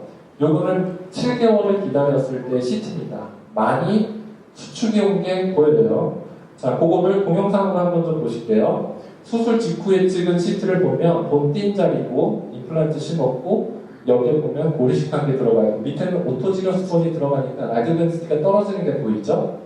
자, 7개월 됐을 때 보면 본 띈 자리가 많이 힐링이 됐고요. 임플란트 보이고 앞에 이제 내부가 많이 라디오 페스티가 증가가 됐고 위에는 약간 수축이 온 게 보여요. 자, 이제는 임플란트를 앞에다 하나 더 심을 때가 됐죠? 자, 이 상태는 수술 직후 상태고 여기다가 이제 임플란트를 하나 심으면 되는데 이때는 이제 위에 DB 루트는 셀렉티브 리섹션하고 치주 수술하고 인트루전 하면서 보초리 들어갈 대비를 하기 시작했고 밑에는 이제 이 상태인데 먼저 스티치 아웃을 할 때 제거를 잘 못해서 좀 남아있어요. 그래서 임플란트를 심고 2차 수술하고 제거를 해줘야겠다. 지금 보시면 버스네이터 머슬의 인스트럭션이 이치 크레스트에 와 있는 게 보이는 거죠. 자, 그래서 아까 말씀드린 지금 이 상태예요. 여기에 있는 요거를 밑으로 내려야 되는 거죠. 자, 그래서 지금 보시면 이 머슬 파이버들이 보이죠. 버스네이터 머슬 파이버들이 보이고 이 외부에는 골반만 남기는 파샬 티크니스 플랩을 먼저 합니다. 자, 그 과정을 제가 렌더링으로 좀 만들었는데 여기 뮤코지와 정선에서 칼이 들어갔고 이 볼살을 많이 밑으로 당겨야 되고요. 옆에서 봤을 때는 여기 부분에서 이렇게 칼이 들어갑니다. 이렇게 칼이 들어가고 요거를 밑으로 쭉쭉쭉쭉쭉 내려서 골반만 남기는 과정을 하는 거예요. 그래서 골반만 노출시키는 과정을 지금 쭉 해서 이렇게 내리고 여기에 지저분한 것들은 시저로 트리밍을 해서 깨끗하게 제거를 합니다. 밑에는 페네스탈 페네스트레이션을 주는데 요거는 안 주셔도 되는데 저는 슈터를 위해서 용이성을 위해서 가끔씩은 하는 편이에요. 그래서 페네스트레이션을 주시고 자 이렇게 해서 시저로 잘라내면 깔끔한 상태가 돼서 여기 페리오스탈 인시저를 준 이쪽에 페리오스탈이랑 얘를 갖다가 봉합을 할 수 있게 준비가 되는 거죠. 자, 요거는 이제 술자의 각도에서 본 시야인데 여러분 버스네이터 머슬 파이버들이 보이죠? 그것들을 잘라서 여기 보면 지저분한 것들 있죠. 여기 못했던 것들. 걔네들을 시저로 다 잘라냅니다. 다 잘라내는 게 깔끔하더라고요. 그래서 네, 뭐 피도 좀 나겠지만 네, 그렇게 해서 이렇게 정리가 됐어요. 그래서 지금 보시면 여기는 골반만 남기고 이건 사실은 GBR에 있던 자리이기 때문에 이전에 콜라겐 멤브레인에 있던 자리죠. 그래서 페니스틴 마이 티슈인데 쟤네들만 남기고 이제 그 근육의 부착부를 밑으로 내리고 페네스트레이션 시전을 주는 거예요. 자, 그렇게 한 다음에 에이피칼 쪽에다 봉합을 합니다. 이 봉합하는 게 사실 에이피칼 픽세이션 수차가 어려운데 한번 제가 이렇게 해놓고 나서 이렇게 준비만 되고 이제 푸짓을 하면 되는데 요거 봉합하는 과정을 제가 렌더링으로 한번 만들어 봤어요. 자, 여기에 티슈 시저로 잘라낸 깔끔한 면을 바늘이 먼저 패싱을 합니다. 이렇게 패싱을 해요. 그래서 빼냅니다. 얘가 먼저 해서 먼저 빼내요. 한꺼번에 뜨려고 하지 마시고 이렇게 해서 빼낸 다음에 그 다음에 이 니들을 여기에 페네스트레이션 됐던 데를 약간 들친 다음에 얘를 물고 또 니들 패싱을 해서 빼냅니다. 그러면 이렇게 물고 나오죠. 그러면 이제 이 반대로 또 과정을 하는데 여기를 또 매트리스로 물면 좋은데 여러분들이 요거를 물기가 어려우면 그냥 얘는 일자로 나오고 덧글 쪽만 매트리스 슈터를 하면 더 쉬우세요. 혹은 할 수 있다면 이런 식으로 매트리스로 약간 옆쪽에서 한번 골반 쪽을 뜬 다음에 바깥쪽을 떠서 얘를 이렇게 얘를 빼내고 봉합을 하면 얘가 딱 묶이겠죠? 그렇게 하는 것을 이제 계속 쭉쭉쭉 해서 밑에 골반에다가 봉합을 하는 겁니다. 그러면 얘가 고정이 되고 밀고 올라오지 않고요. 그리고 미리 잘라냈기 때문에 그렇게 많이 고정하는 게 어렵지 않습니다. 자, 혹시 저렇게 매트리스 고정하는 게 어려우면 컨티뉴스로 고정할 수도 있어요. 컨티뉴스로 고정하는 동영상을 보면 제가 한 번 떴는데 그 다음 뜨는 거는 골반을 뜨는 니들입니다. 그래서 골반에서 바늘이 나오죠. 근데 이제 요거는 크로미 컷으로 꼬매는 게 좋아요. 리저버블로 스티치아웃 안 해도 됐을 때. 이때 중요한 거는 술자의 왼손이에요. 왼손으로 얘를 바짝 당겨서 니들이 얘를 물고서 한 번 물고 다시 밑에서 골막을 물고 니들이 빠져나오게끔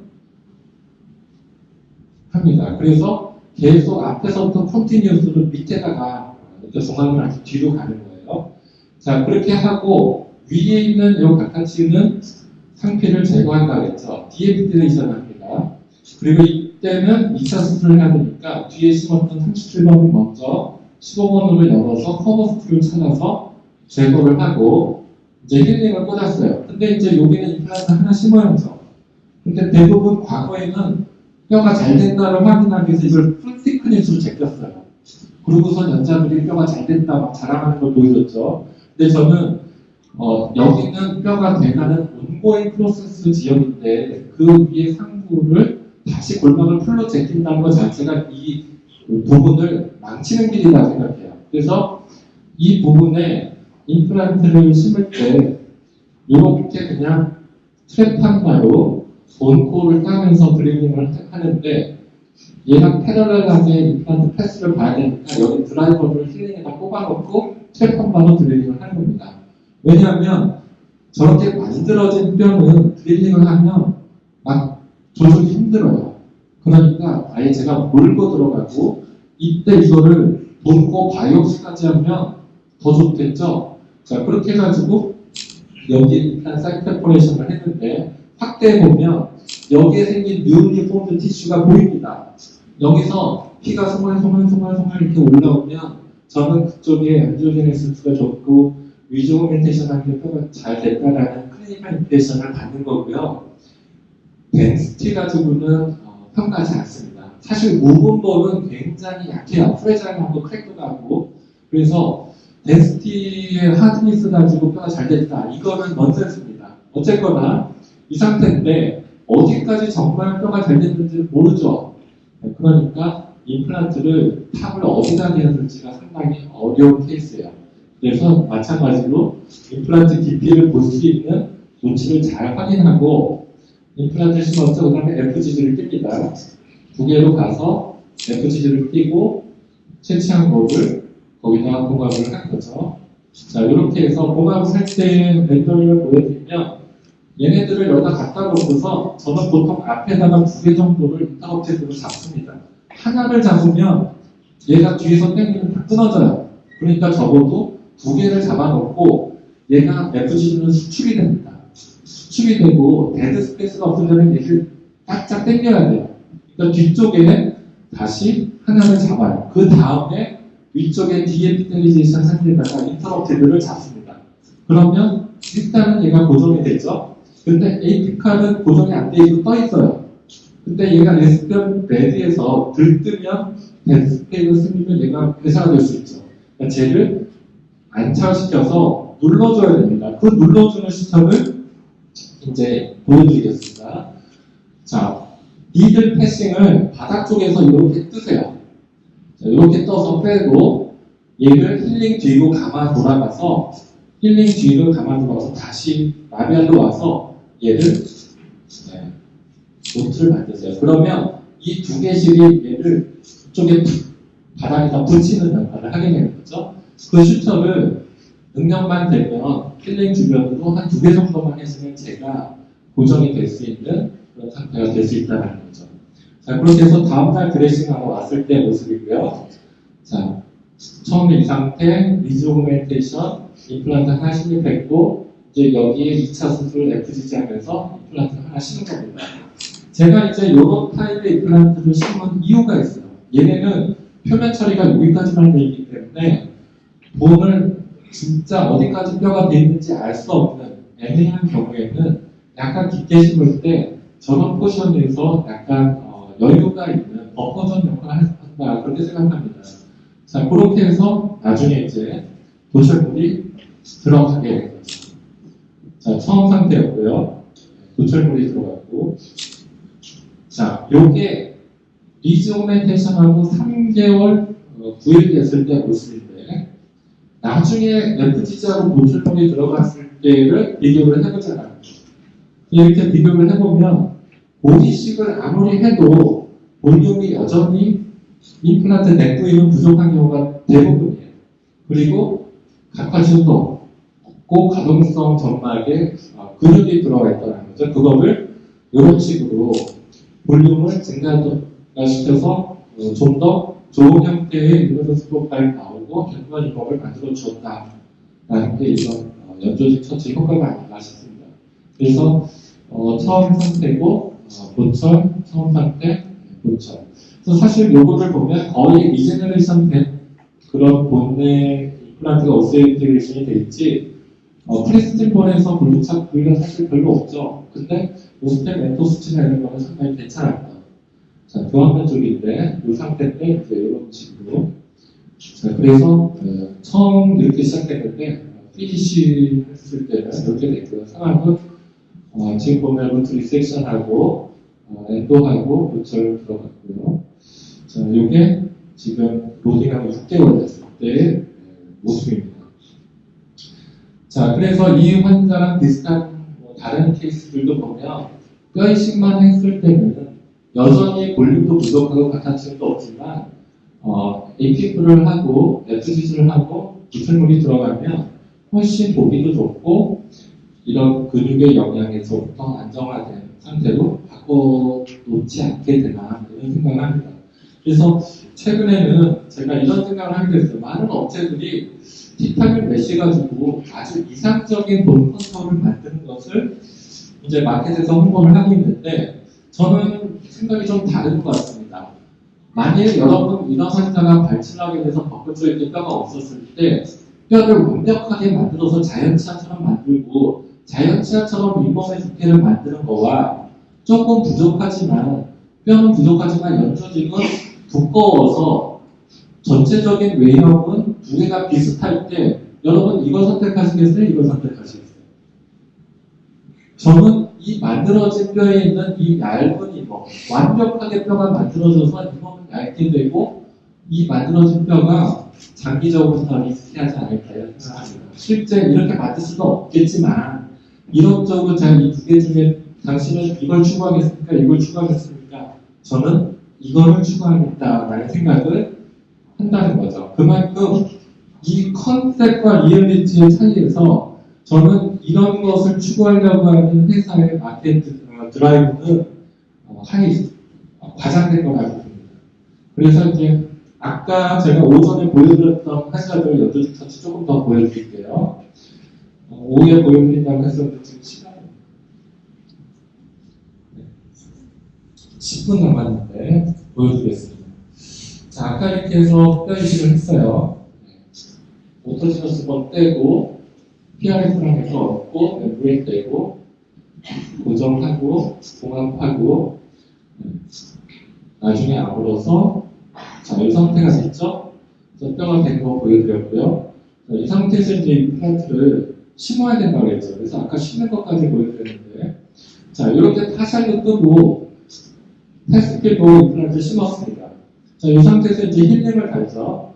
힐링을 단 다음에 저는 이때 뒤쪽, 요게 27번인데 뒤쪽에 튜브레스 쪽에 이렇게 훌륭한 연조직 도로사이트가 있어요. 그러면 저는 이거를 띱니다. 얘를 떼서 얘의 상피만 노배를 보고 제거를 합니다. 그러면 CTG가 되는 거죠. 두께 조절을 하고 그렇게 해서 노배로 디에피텔리제이션을 한 다음에 걔를 요 안에다가 넣고 봉합을 하는 거예요. 요 과정을 렌더링으로 한번 조금 보여드리겠습니다. 봉합을 한 건데 자, 여러분들 이런 CTG를 속에 넣고 구성할 때는 이런 매트리스 슈터가 중요하다 알고 계실 텐데 지금 그렇게 들어간 게 이겁니다. 이렇게 들어간 건데 여기에 봉합된 거를 렌더링으로 한번 제가 만들어 봤습니다. 지금 이렇게 돼 있는데 교환면에서 보면 더 이해가 쉬울 것 같아서 교환면에서 한번 설명을 드리겠습니다. 처음에 이 임플란트를 심을 때 처음부터 디자인을 렉텅귤라 플랩을 합니다. 트래피조이다 플랩을 하면 나중에 봉합할 때 안 모아지죠. 그래서 렉텅귤라 플랩을 파샬로 뜬 다음에 임플란트를 두 개를 싣고 힐링을 달았어요. 그 다음에 여기에 있었던 각각집을 여기 취에다가 옮겨보니까 이게 이제 에이칼리 리포지션도 플랩이 되는 거죠. 근데 볼륨이 부족하니까 지금 뗀 CTG를 속에다 넣고 매트리스로 버커리에서 한번 조정을 하고 근심에서 하나 또 매트리스로 고정을 합니다. 이러면 얘는 대부분 스테빌라이제이션이 되는 거죠. 그 다음에 얘네 에이칼로 내린 플랩을 고정하기 위해서 인터징 플러스 매트리스 슈터를 하고 나머지 슈터들을 해줍니다. 이렇게 해주면 파살로 뜬 플랩에서 골반만 남아있는 이 부분이 좀 찜찜하죠. 보로스가 올까봐. 그래서 저는 이때 로테이셔널 플랩을 할렌지에서 파샬로 떠서 얘를 돌려서 요 사이에 끼워 넣습니다. 이렇게 하고 여기를 봉합을 하는 거죠. 이제 이런 조그마한 조직은 니들 사이즈가 작아야 돼요. 큰 바늘로 뜨면 다 찢어집니다. 그래서 이제 약간 미세수술 기구나 관련된 실이 필요한 거예요. 그래서 지금 그렇게 봉합을 해서 지금 이렇게 들어가 있는 거죠. 얘네들이 이제 그대로 이주가 돼서 오면 잘 아물어 있고 협측의 볼륨이 증가된 것을 볼 수가 있습니다. 자, 그래서 이렇게 증가가 된 건데 만일 이거를 렉턴들과 훈련을 하지 않고 트래피조이랑 훈련을 하게 되면 에이피칼로 이렇게 하면 이 부분을 한쪽으로 당기면 이쪽이 다 벌어져요. 그래서 이때는 처음부터 플랫 디자인을 잘 하지 않으면 봉합에 어려움이 생길 수 있다. 아까 그래서 이제 그렇게 해서 수술 후 나타나게서 본 건데 뮤코진지마 정선이 GBR하면서 프레스칼로 딸려왔던 게 다시 에이피칼이 리포지션을 플랩을 하면서 위로 올라가게 보이죠. 그래서 이제 이렇게 해서 고점이 들어갔던 케이스입니다. 자, 또 다른 케이스를 하나 좀 보여드릴게요. 아까 보여드렸던 보리시간자 케이스인데 연조직 처치 어떻게 했는지 한번 다시 좀 보겠습니다. 열었을 때 벅골, 탈락할, 디펙트, 사이너스, 임플란트 심고, 디펙트 보여드렸고요. 이후에 이제 보리식을 하고 PRF, 더그라프트, 멤브레인, 봉합 이렇게 해서 잘 아물었죠. 잘 아물어서 기다렸다가 2차 수술을 하는 과정입니다. 2차 수술할 때 레트교답의 디자인을 파샤로 떠요. 자, 내가 편식한 걸 보고 싶어서 폴티크니스로 제끼는 거 저는 안 합니다. 그래서 파샤로 떠서 커버스를 찾아서 처음에 얘기했던 건데 이제 이렇게 됐죠.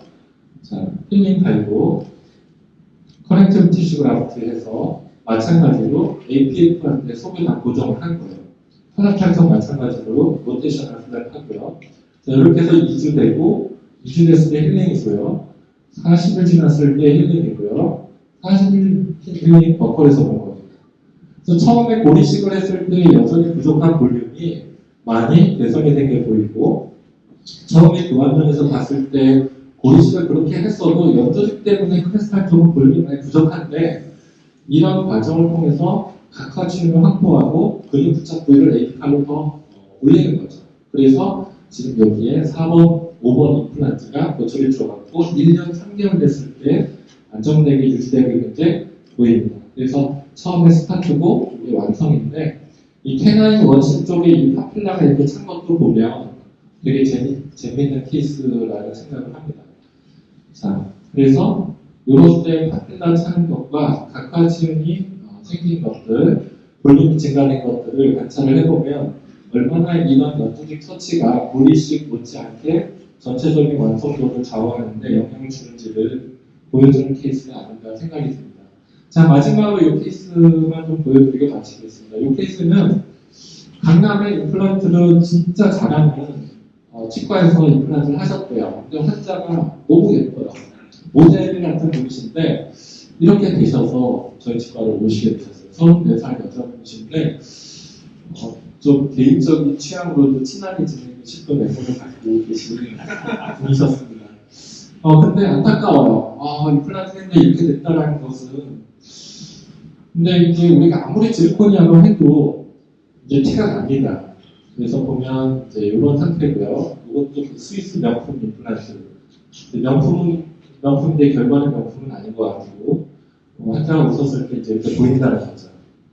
앞뒤도 거기서 다 했대요. 다 해야 된다고. 그러시면. 자, 이 상태에서 이 부위를 우리가 여기서 뭘 할까? 아니면 그냥 사시라고 할까?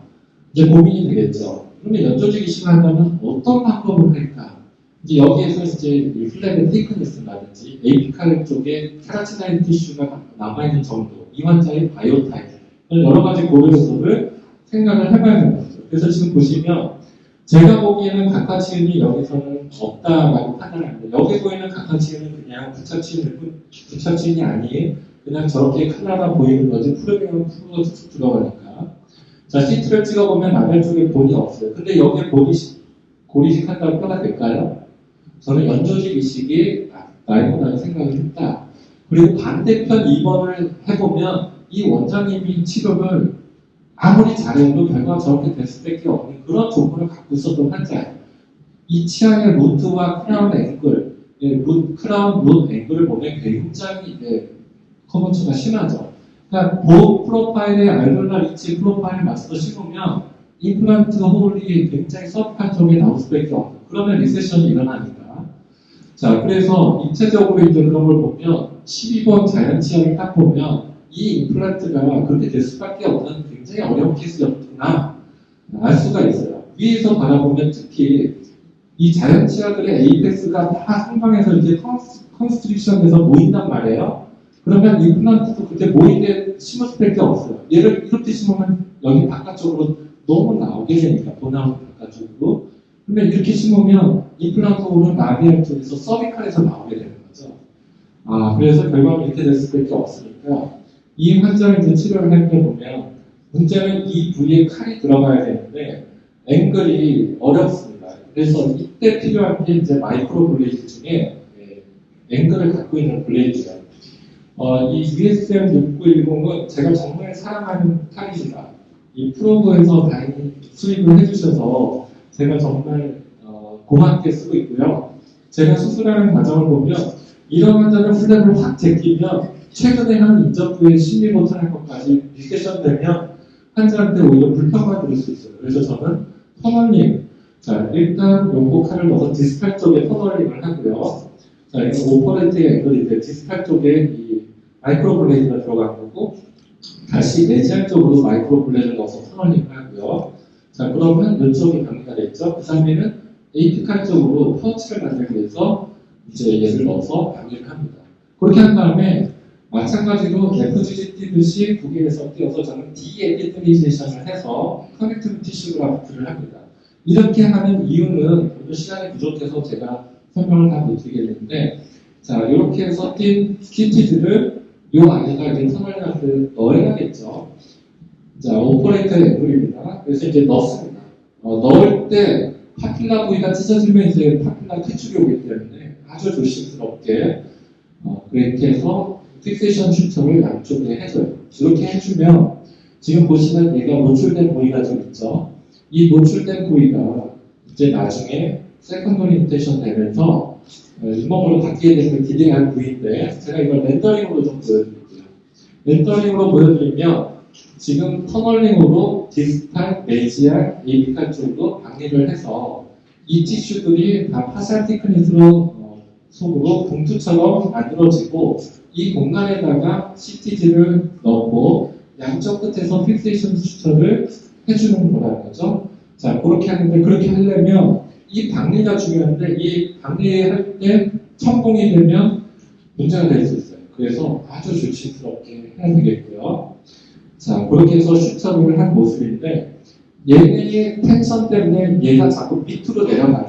그러면 얘를 다시 위로 끌어올리게끔 얘가 내려가지 못하게끔 밑에 스테빌레이션 슈터를 하나 더 해줬습니다. 그래서 여기에 데드 스페이스도 맞춰서 얘가 빨리 힐링이 되게끔 들뜨지 않게끔 눌러주고 얘는 다시 위로 올라오지 못하고 코로나적으로 위치가 되게끔 추천을 해준 거죠. 자, 그렇게 해서 열을 지났을 때의 모습이고요. 열을 지났을 때의 힐링 모습이고 나중에 4개월 됐을 때의 힐링된 모습인데 이 각하지음이 증가한 거와 볼륨이 증가한 거 그리고 많은 쪽 노출된 부위도 덮인게 보이죠. 이 콘케이브 했던 게 컴플렉스해진 보이고 이게 술점의 콘케이브 했던 거가 이런 식으로 컴플렉스의 플라스틱과 볼륨을 갖게 됐고요. 다소 아쉬운 거는 이제 이런 건데 요거는 보존까지 다시 하면 극복할 수 있는 문제인데 환자가 돈을 그 치과에 많이 지불하고 한 지 얼마 안 되기 때문에 차마 제가 다시 하자고 말씀을 못 드려서 지금 현재 이 상태로 잘 쓰고 계시는 상태입니다. 자, 그래서 임플란트 주변에도 이것도 치과에서 오래전에 하셨던 임플란트인데 퍼스가 나오고 각하지음이 없어요. 근데 저는 이런 경우는 FGG를 해서 이렇게 환자가 좀 더 관리하기 좋게끔 만들어 드리고 있고요.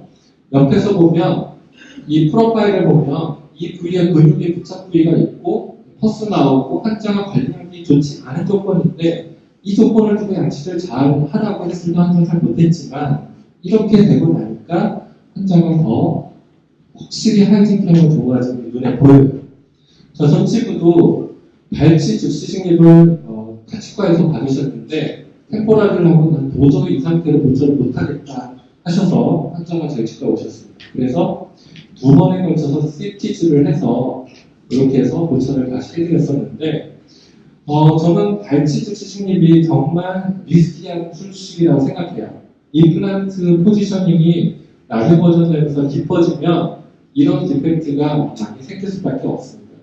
그래서 밑에서 바라보면 이 콘케이브한 부위, 뼈는 없겠죠. 하지만 이런 부위의 볼륨을 CTG를 통해서 만들어줄 수 있다면 환자의 어떤 결과를 조금이나마 긍정적인 방향으로 만들 수 있지 않을까 생각해요. 이분도 타치과에서 임플란트를 눈치가 잔존돼서 제거를 하고 임플란트를 받으셨는데 이 주변이 계속 불편하시대요. 그래서 저희 치과에 오셔서 제가 CTG를 해드렸던 케이스입니다. 그래서 뒤에 심었던 임플란트랑 앞에 지금 리세션된 부위를 이런 식으로 조금 더 관리하기 좋게끔 해드렸던 케이스입니다. 자, 그래서 정리를 하자면 연조직에 대한 관심 제가 그 포르투갈에서 왔던 구강외과 의사 선생님이셨는데 예태고리에서 임플란트 유학을 하고 오셨던 분인데 지금 그분이 구강외과 의사고 저도 구강외과 의사니까 근데 그분이 그래요. 지금 유럽에서 임플란트는 페리오입니다. 다 페리오예요. 구강외과 의사들 다 연소직 배우고 연수에 가서 난립니다. 주켈리, 펄첼러, 오토주어 이런 사람들만 여기저기 연수에 이태리 한 땀 한 땀 잘 이런 사람들 전부 지금 연조직에 지금 예전에 뼈를 만들던 시대에서 뼈만으로 부족하다는 많은 사람들이 페리임플란타이티스와 관련해서 테라피 냈고 예전에 뼈에 대해서 집중적으로 가치를 뒀던 게 지금은 연조직으로 오고 있다 이런 얘기를 하시더라고요. 그래서 하여간 오늘 오신 분들께 중요한 건 컨셉과 나의 철학입니다. 여러분들이 개업하고 있는 환경에 따라서 이런 치료를 권해도 한장 잘 안 해놓을 수도 있고 어려운 실정인 걸 압니다. 하지만 조금이라도 더 내가 인지하고 극복하려고 하고 미리 그런 거에 적극적으로 대처하려고 한다면 여러분들이 추구하고 바라고자 하는 롱텀 석세스에 조금이나마 더 근접할 수 있는 그런 계기가 되지 않을까 저는 그렇게 생각합니다. 그래서 오늘 이런 주제로 발표를 해주셨고 끝까지 남아주셔서 강의 들어주신 여러분 감사합니다.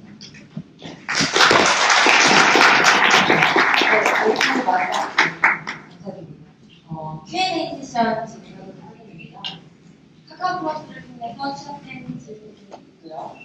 그래서 원장님께서 선택적으로 답변을 해주시면 됩니다. 다만 질문을 한번 언급해 주신 뒤에 답변을 해주시면 됩니다. 네, 첫 번째 FGG와 페네스트레이션 차이가 있을까요? 네, 질문 조금 이해가 확실한지는 모르겠는데 FGG를 할 때 페네스트레이션을 꼭 해야 되냐 안 해도 괜찮다고 생각하고요. 하면 봉합할 때 조금 도움이 됩니다는 말씀드렸습니다. 그리고 FGG는 안 하더라도 근육 붙잡부를 내려서 페네스트레이션을 주고 밑에다 에피칼에다 봉합만 하면 어떠냐 이런 질문이 나올 수도 있는데 저는 안 한 것보다 그게 훨씬 좋다고 생각합니다. 답변이 됐었나 모르겠고요. 자, 두 번째, 버크라프트를 단독으로 사용하는 것이 아닌 자가볼과 함께 사용하는 이유가 있나요? 이유가 있습니다. 특히 그 오토지너스 본을 넌 데테이트 에리어, 즉 치아가 없던 부위에서 띄면 그 뼈는 상당히 저는 좋은 뼈라고 생각합니다. 아무리 좋은 합성골이나 이종골이나 지노그라프트 쓰더라도 본 볼륨이 많아지고 중요한 디펙트, 특히 머리칼 디피션스를 극복할 때는 오토지너스 본이 필요하다고 느낍니다. 그래서 조금 더 좋은 결과를 위해서 자가골을 같이 사용합니다. 세 번째, 자가골은 블록으로 사용하시는지 분쇄. 네, 저는 이제 구강외과 의사지만 블록볼을 안 한 지가 꽤 오래됐습니다. 그 이유는 블록을 고정하고 트레이닝하고 하는 게 굉장히 번거롭고 대부분은 지금 제가 보여드린 최근에 오토맥스 드릴이나 ACM 드릴이라고 네오바이틱에서 나온 그런 채취와 동시에 적절하게 분쇄가 되는 기구들이 잘 나와 있어서 그런 것들이 나온다면 좀 더 오토지너스 본 사용하기 좋아지지 않는가 생각합니다. 자, 네 번째, 자가골과 더블아프트를 섞어 사용하시는지, 하방은 자가골, 상방은 더블아프트식으로 나눠 쓰시는지, 이거는 되게 고차원적인 질문이신데, 저는 섞어서 쓰지 않습니다. 저는 오토지너스 본을 정말 중요한 디펙트, SPM 때 가까운 쪽에다 위치시키고, 그 위에는 지노그라프트를 얻는 방식을 사용을 하고 있고요. 하지만 연자를 나올 때, 그리고 유명한 교수님들 같은 대표적인 분이 그 리스트가 울반인데 이런 분들은 바이오스나 오토지너스를 50대 50으로 믹스해서 사용을 하고 있고 그런 것을 리포트로 보고를 하고 있습니다. 그래서 저는 그렇게 오토지너스 본을 섞어 쓰지 않는 이유를 묻는다고 하면 저의 생각은 이렇습니다. 오토지너스 본은 호스트 본에 가까운 데서 넣어야지 그 의미가 더 크다. 저는 그렇게 생각합니다. 그래야 본이 그 뼈는 오토지너스 펀이 레스피언 벨에서 빨리 블러 서플라이를 받아야 고라도 빨리 되고 리모델링 되지. 먼 곳에 섞여서 먼 데가 있으면 블러 서플라이를 못 받으면 리모델링에서 볼륨 체인지가 많아지고 고라되는 데는 오토지너스 펀을 쓰는 큰 의미를 희석시키지 않나 이렇게 생각합니다. 일반에 섞어서 쓰는 거는 언리저버블 멤브레인을 갖고 완전히 티탄이 리인포스된 그런 구조를 가졌을 때 그런 거를 섞어서 사용을 하고 있는 것이다. 저는 그렇게 이해를 하고 있고요. 다섯 번째 질문, GBR 하신 케이스 중에 페리플란타이티스가 주로 70년 장기적으로 나오는 게 발생했는데 소프티슈 그래프트 하신 후 장기 팔로우에서 페리플란타이티스가 발생한 경우가 있는지. 이것도 굉장히 예리한 질문이신데요.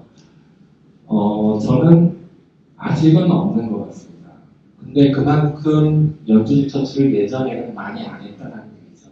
저도 하기 싫었고, 환자분도 하기 싫었고, 비용을 그만큼 또 차지한 것도 서로가 불편한 일이었고, 근데 지금은 조금 더 적극적으로 하고 있는 편이고요. 아마 한 10년은 더 지나야 이런 질문에 대한 답변을 드릴 수 있지 않을까 싶습니다. 하지만 연주직 처치를 꼭 잘했다고 페리플란타이티스가 안 오냐?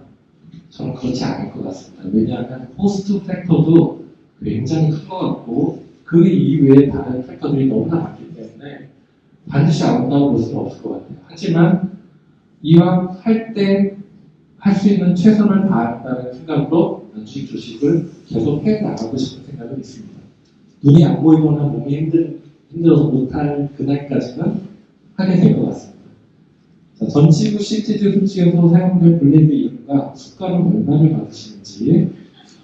네, 제가 사용하고 있는 칸은 15번 블레이드는 셋업 거를 쓰고 있고요. 15번 C 블레이드는 영국 거를 쓰고 있습니다. 모니턴 거를 쓰고 있고요. 한국에 수입이 안 돼서 외국에서 사서 쓰고 있고요. 그 다음에 마이크로 블레이드 US의 691은 프로버에서 구입을 하실 수 있지 않을까 싶고요. 그 외에 마이크로 블레이드도 종류가 굉장히 많습니다. 스트레이트한 것들도 있고. 그래서 저는 미세 수술에 관심이 많은데 혹시 관심 있으신 분들은 그나마 우리나라에서 그런 거에 대한 솔루션을 제공하고 있는 회사가 프로보 쪽에서 서플라이를 하고 있고요. 기구들은 뭐 여러 가지 많습니다. 그래서 숙가는 그냥 적당히 받고 있습니다. 이렇게 답변을 드리겠습니다. 네, Q&A 세션 여기까지 진행하도록 하겠고요. 오전, 오후 합쳐서 3시간에 걸친 긴 강의를 해주신 각종 직관 홍순대 원장